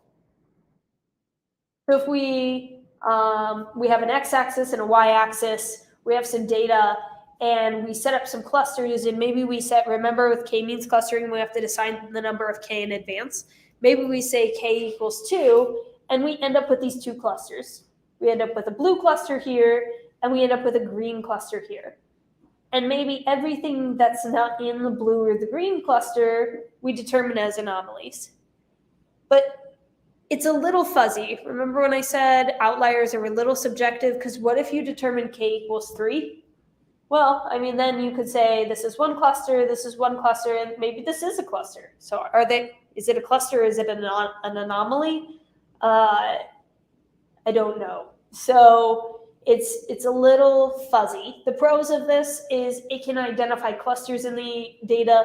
It's also just really visually appealing. Like you look at this and it's not as, this isn't as visually appealing as to identify clusters as like this is. You show this to a stakeholder and they're like, oh yeah, those are outliers. And it's scalable to large data sets. But you have to define the number of Ks in advance, and that's a really subjective thing. And just K-means clustering in general is sensitive to initialization. Okay, last outlier technique here, which is time series methods. So if you're working with a time series, I just want to talk about the very simplest way of identifying an outlier. There's much more complicated techniques, but I wasn't sure how long it's been since you guys have taken like a data analysis or visualization course, but are you guys familiar with moving averages? Moving averages are a really good way to kind of detect anomalies that differentiate significantly from the moving average. So let's talk about what a moving average is first. So we have this Florida daily, we're talking a lot about COVID today. We've got this Florida daily COVID-19 deaths. So you can see if you look at the dailies, like some days are going to have giant spikes and some days are going to have lower spikes. And there's sort of this like seasonality with it. And maybe like on Saturdays, the spikes are lower, not because people aren't dying, but maybe the hospital's not logging them till Monday or something. You get weird stuff like that, like on weekends if you look at stuff, because people don't do as much stuff on the weekends as they do during. Maybe it's not as applicable for COVID-19 deaths, but if you think about claims, right? People don't file claims on Saturdays or Sundays, and there's a lot of stuff in your guys' lives. So you'll get these weird spikes. So typically what you'll do to get a better estimate that doesn't have so much noise with weekends and Mondays and Wednesdays, Mondays being different Wednesdays, is you can calculate a moving average. So what this first point does is it looks at the last 7 days and it says over the last 7 days, what was the average? And then it moves to the next point. And what the next point does, it says, okay, now over the last 7 days, from my new point, which is a day more in the future, what was the average? So it just does that for every point. So now you can see on this red line, you get a much more interpretable line. You can actually see what's happening with COVID deaths. You can see, oh, they're increasing here, and then it sort of plateaued, and then it went down a little bit, but then we had this weird spike, and then it sort of plateau-ish went down, but then it jumped up a lot more. Whereas if you just look at the blue line, it's a lot harder to read that. So you can use that moving average as a way of identifying outliers. So you can see things that happen beyond the norm of that average, that 7-day window average that you might have expected. So it's really simple, really intuitive. It's robust for short-term fluctuations, but the con is that smoothing effect, since we're taking the average of the last 7 days, it may take some time for that anomaly to really pop up in your chart. It's probably not going to pop up on the first day, and it's not the most robust technique. And for short-term fluctuations, maybe, but it's not. There's better techniques. There's more complicated, more sophisticated techniques. So, and it's really bad at non-stationary data. So if you have data that's constantly going up and down, like this COVID data, it's not a good way to detect anomalies within this COVID data. I can't detect which of these spikes are anomalies because they all look like spikes. Okay, great. So we talked about, sorry for all the jumping around on this. We're talking about all these techniques for identifying outliers. We have density-based methods, clustering, machine learning methods, such as you can get really sophisticated with autoencoders and neural networks. I didn't dive into that. But you can also use ensemble methods. So maybe you like a combination of these. Maybe I want to use clustering and a statistical method. So you can combine these things. There's no rule book that says you have to use one or the other. Using an ensemble method, which just means using multiple of these together, it can be a really effective technique for making it more robust. Great, so we identified those. What are we supposed to do with them? And let me see how much longer we have here.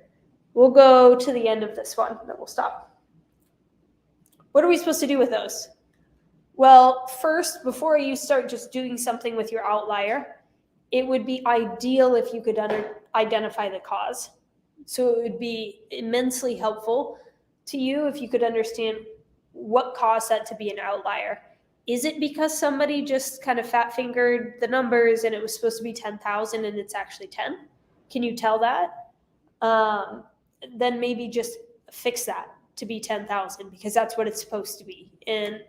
Or is this something that you might expect to happen again in the future? Is this more of a problem with the system, the way things get logged? Is this a thing like COVID? It's right, it's the correct data, but we don't really anticipate it to happen again. So all this is to say, why did this happen? Like, what caused this to be an anomaly? And then you're going to choose a solution. You have, I simplified it to 3 solutions. You can either remove the outlier, or you can stabilize the variance, or just choose a more robust modeling technique. Not all modeling techniques need outliers to be removed. Some of them handle outliers. There's some really good algorithms out there. And you can just make life simple on yourself and just say you never have to deal with outliers and just choose a robust technique. You might have to investigate further to see if this is going to happen again. There's a lot of value you can get to diving deeper into this, into the outliers. But let's talk about choose a solution. Let's assume you've identified the cause, and now you're ready to do something with your outliers. So you can either remove your outlier, which is in the data cleaning process, if you have anomalies that are unlikely to represent really genuine data points. And I'm going to extend this to say it's not that the data points aren't genuine, it's that you maybe don't expect them to happen again. Then you can just remove them. So when we built a forecasting model for COVID-19 claims, we normalized those so it didn't look like that giant spike because we were trying to anticipate how many claims we might get in the future. And since COVID-19, we're not seeing that same level of volume that we were at that time. It was really throwing our model off, and the model was thinking that it needed to overpredict the number of claims that we would receive because of this really intense past experience. You think about like trauma for the model. And so we had to bring that back down. So we had to bring that back down to a regular number. So we basically removed, you can think of it this way. This isn't the exact statistical technique, but we basically removed those COVID claims so that it wasn't overemphasizing that. So that's one thing. You can just take them out. Be careful when you do that, because if you just take them out, but then they happen again, then your model won't know how to handle that. So a different thing, instead of taking them out, you can just stabilize that variance. So we looked at that distribution and we said, hey, there's some way out here past 3 standard deviations. Well, you can just apply transformations to squish things, to force them to be normally distributed, to force them into a normal representation. So you can apply a transformation. Both of these are 2 different ways of applying those transformations. The second one here involves replacing the extreme values with, so you can either squish them with a transformation, or the second one says that you can replace these extreme values with less extreme values. So for example, the top 5% of the data may be replaced with the 95th percentile, and the bottom 5% replaced with the 5th percentile. So you're kind of curtailing those values that push beyond those third deviations from the mean. Or you can just use a different technique. So you just use some type of modeling technique.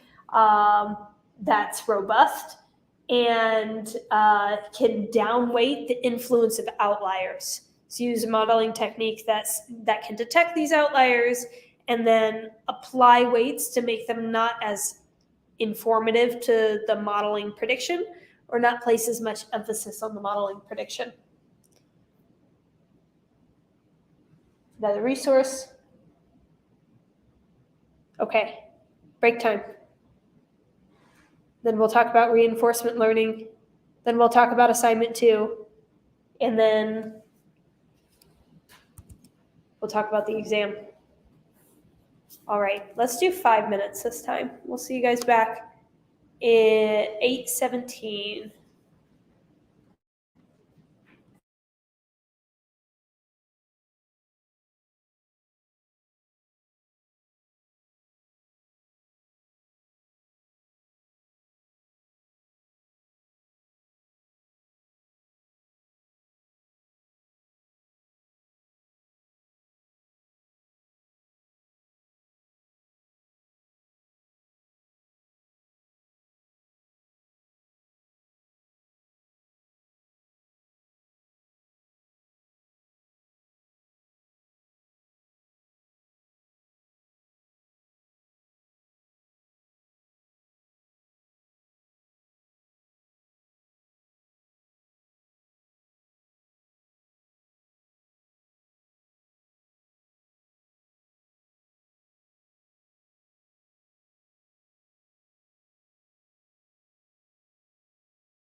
Okay, we are back.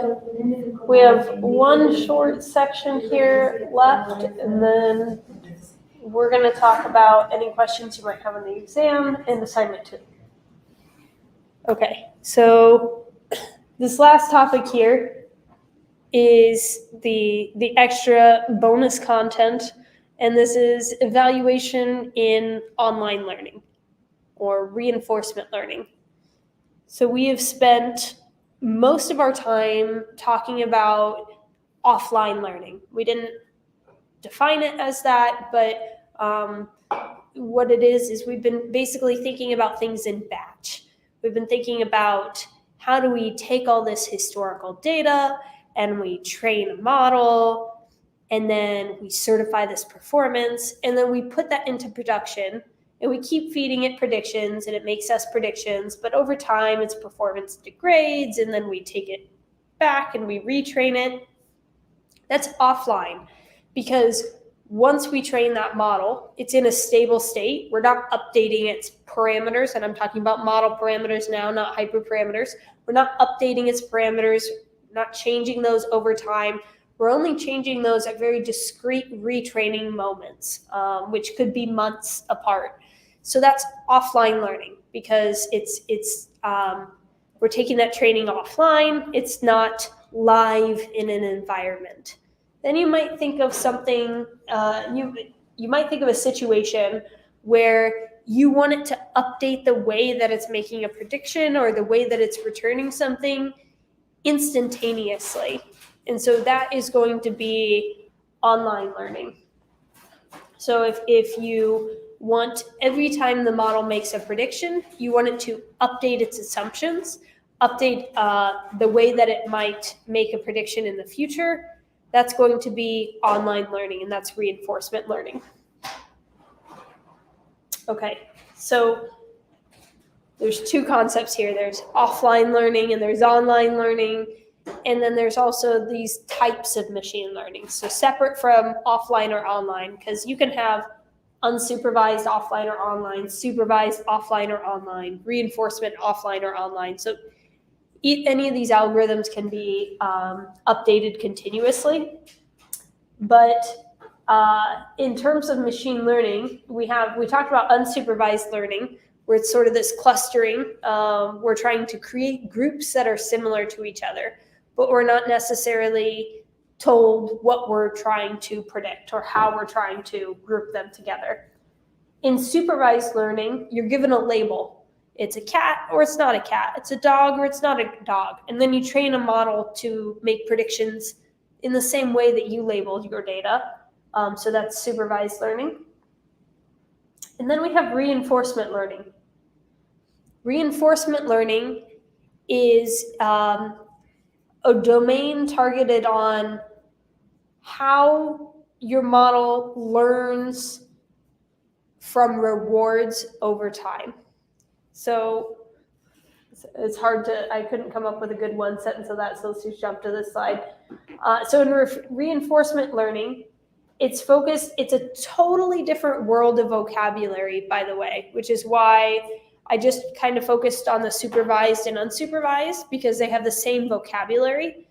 When you jump into the world of reinforcement learning, even though the techniques aren't overly sophisticated, it uses just a different set of vocabulary, and it can feel very different from supervised and unsupervised.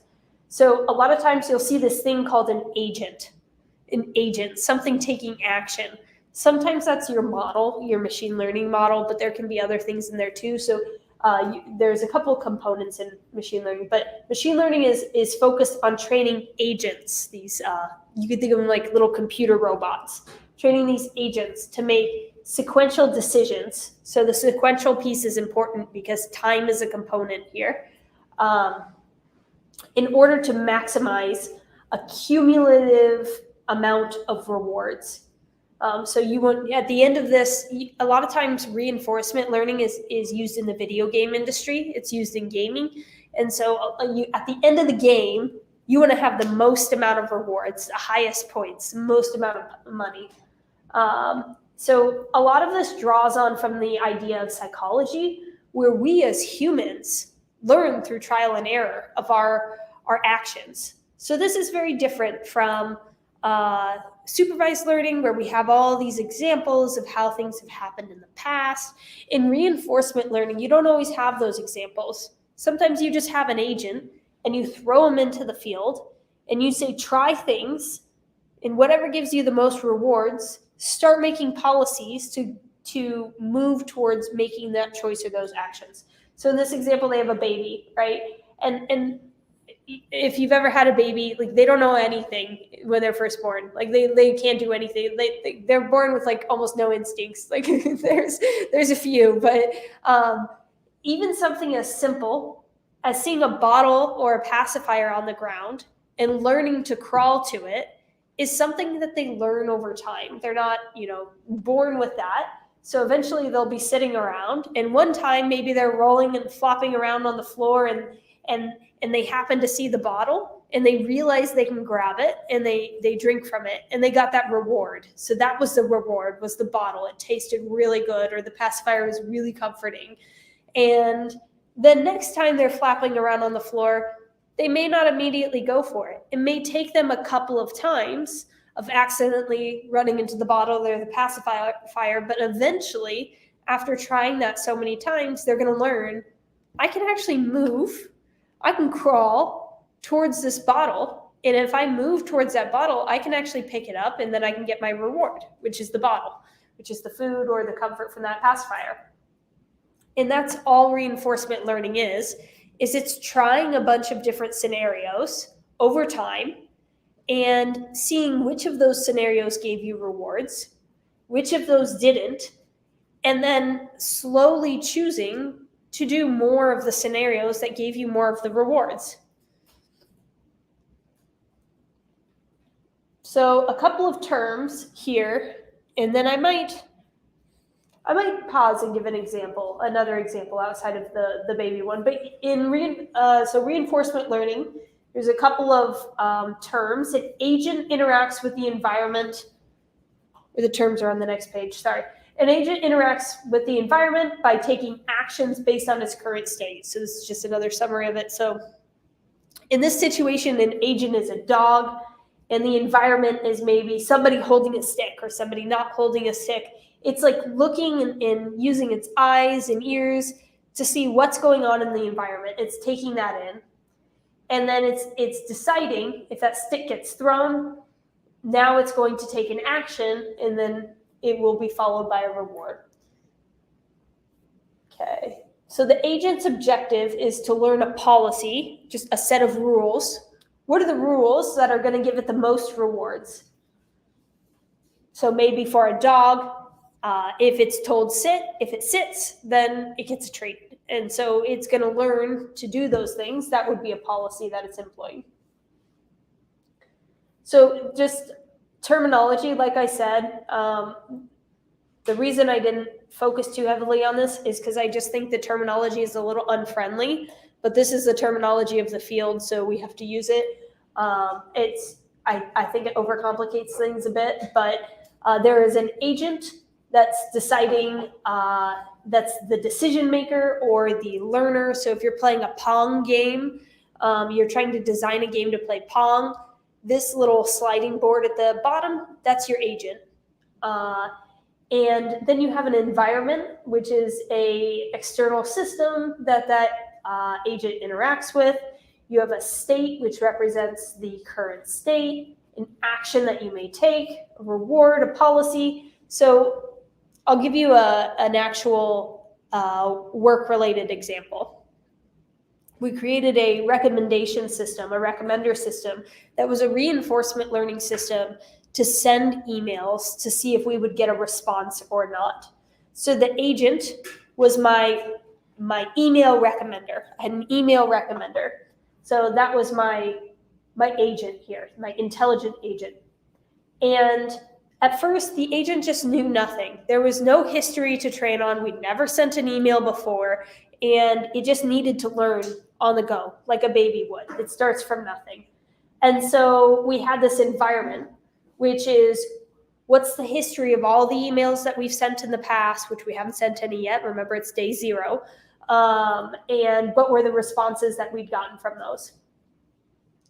And then we had a state. So the state was, what is the state of the agent, and also what is the state of the person that I'm looking to send this email to? Is it their first day with us? Have they been a customer for 10 years? Have they been a customer for 6 months? Did we acquire them from another company? What is the current state? Because that person can look very different at different points in time. What do they look like right now at this moment? And then we have an action. Do I want to send them an email or not? And then we have a reward. So if I sent him an email, my artificial robot here gets a cookie, gets an Oreo cookie. It doesn't get any Oreo cookies if we don't send him an email. And it really wants to maximize those Oreo cookies. And so it develops a policy. As it starts sending these emails, it starts understanding who and when to send an email to such that it gets cookies. So it starts building this policy over time where it says, maybe if it's a person who it's their first day and they like Doritos, then I'm going to send them a cookie, or I'm going to send them an email. And that is my highest chance of getting a cookie. And so it starts developing ways in which it would do that. So let's simplify things. We went really deep. Let's bring it back to the simple level and talk about agents, policies, and rewards. We have a robot, and it's sitting right here, and it wants to know if it should move left or right. And we're going to do left as we face the robot, just to simplify things, not left from the robot's perspective, but left from as we're facing the robot would be in the fire, and right would be in the water. And so what does the agent do? Much like a baby, it's just going to try random things at first. It's going to go left, and it's going to lose 50 points because it's going to get burnt, and that's going to hurt. So that's the action that it takes. When it does that, the 50 points, that's the reward or penalty. So first it observes, it says, I observe there's a fire here, I observe there's a bucket here. And then it says select an action using the policy. So my action is my policy is choose something at random.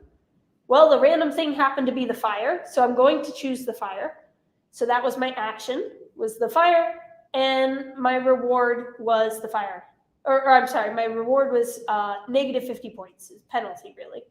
So now it's going to say, I'm going to update my policy because choosing things randomly is not a good idea. That really hurt. I don't want to be burnt again. So fire equals bad.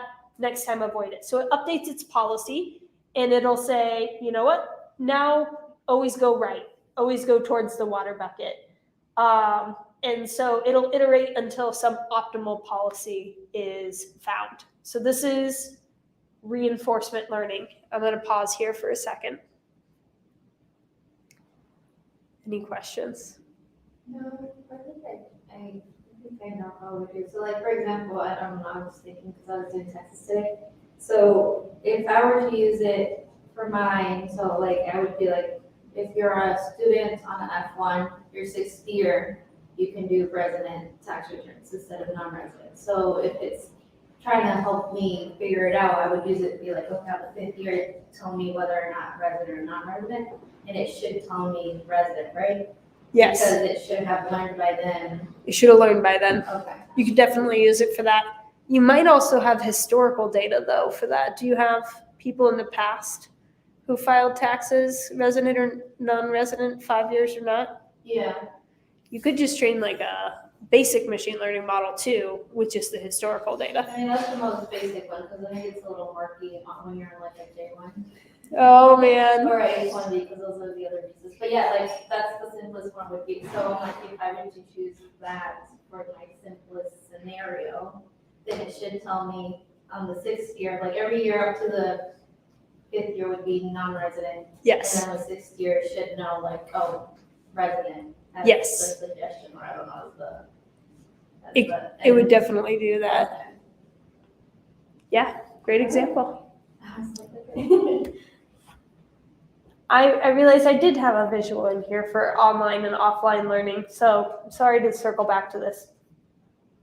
Batch learning, offline learning, this is everything we've been talking about. We train, test, split, and then we train our model, and then we evaluate on our validation, and then we do some or test set, and then we do some scoring. And maybe we run the scoring function maybe every day, or maybe we run a scoring function every week or every month. I want the top claims that are likely to have this on them.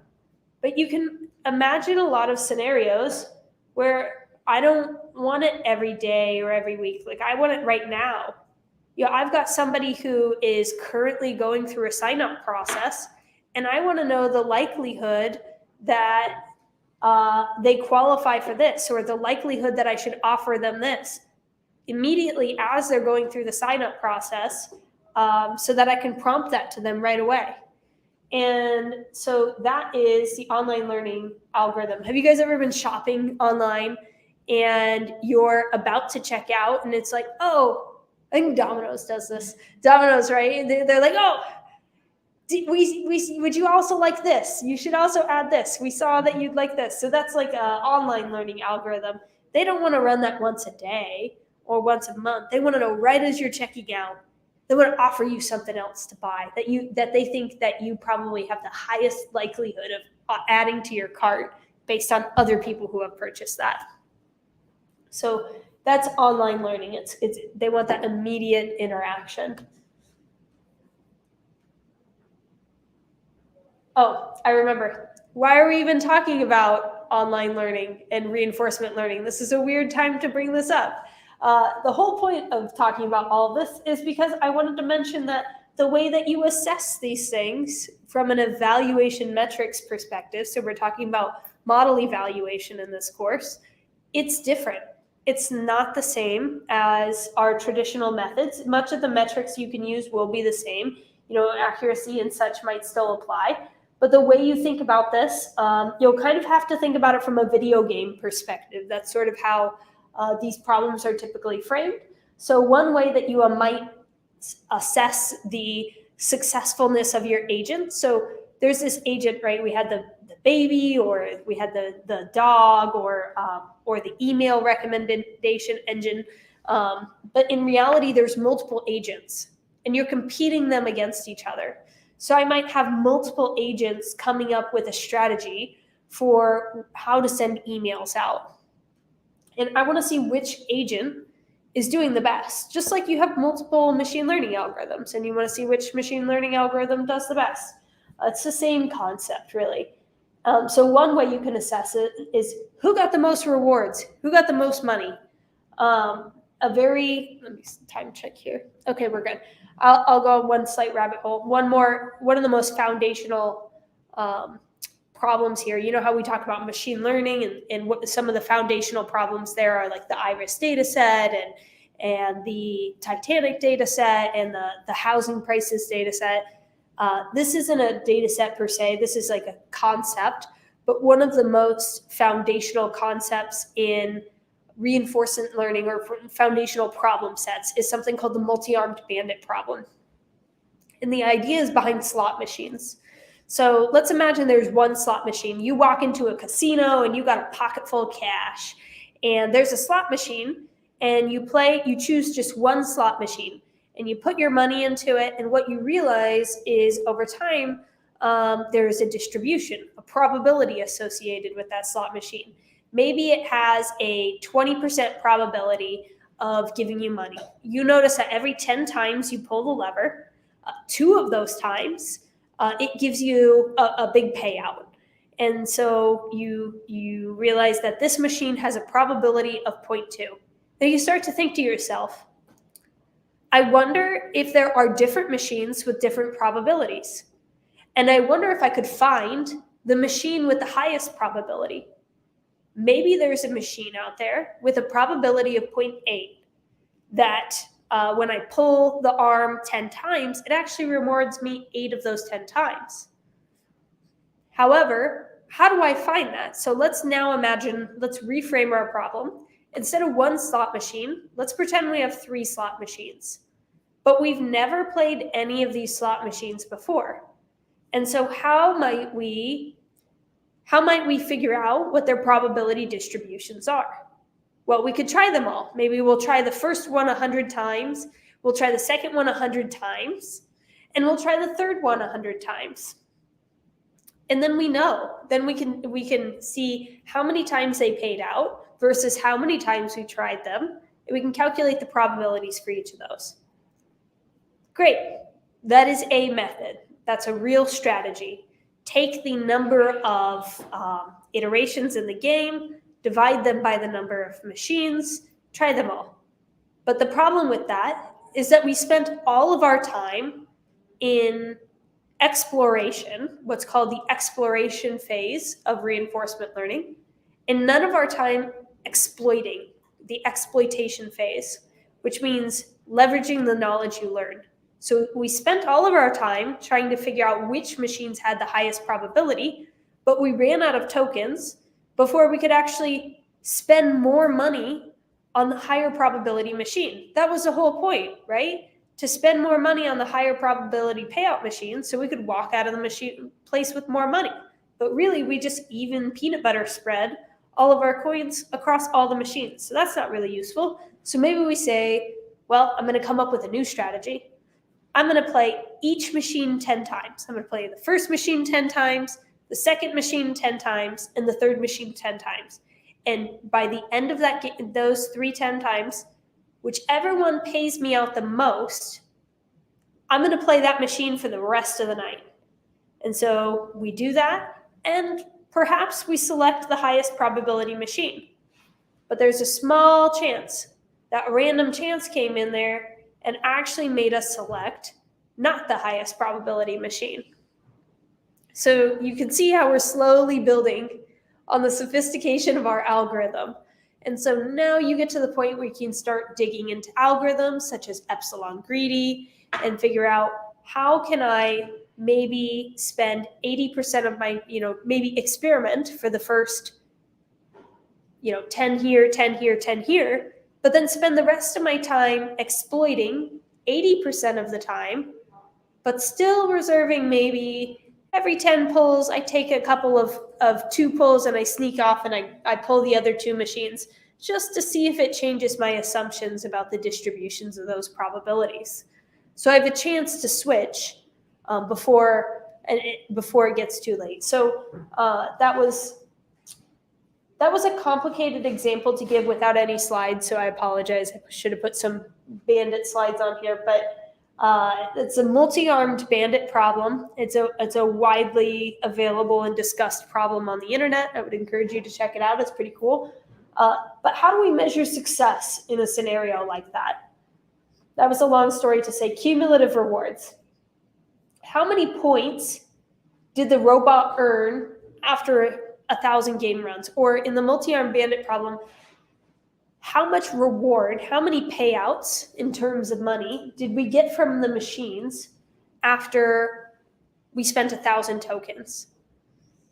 If we spent evenly across all machines, the payout's probably going to be a little less than if we spent just a little on the 2 lower performing machines and the rest of our coins on the high performing machines. We're going to have a higher cumulative reward. So that's one way so that agent would perform better than our random agent that just selected things at random. Learning progress is important too, though. How quickly does your robot learn over time? So if we think, I keep saying robot here because I'm talking about this example. So thinking about our robot, how quickly did that robot learn to stop touching the fire? Was it immediately? Was it a really fast learning curve? Or did it steadily kind of learn? Did it burn itself several times before it finally learned to move over to the water? So learning progress, the learning curve there is important. Policy performance. So how do different policies compare to each other? Stability and convergence. So convergence is really important in reinforcement learning. How quickly did you converge to the actual solution that you were going to choose? did it take you, let's think in terms of days, because people think in terms of days. If we're trying to decide what day is the right day to send an email to a customer, did it take us 5 days of experimenting to find that out? Did it take us 100 days? Did it take a year? Did it converge at all? So stability and convergence to the solution. How long did it take to find the optimal solution is important. Generalization. So great, that robot performed really well in the fire and the water scenario, but what if we added a bucket of oil? What would it do? And so how generalizable is that to other scenarios and situations? And then, as always, efficiency and resource usage is a consideration. Okay, any questions on reinforcement learning?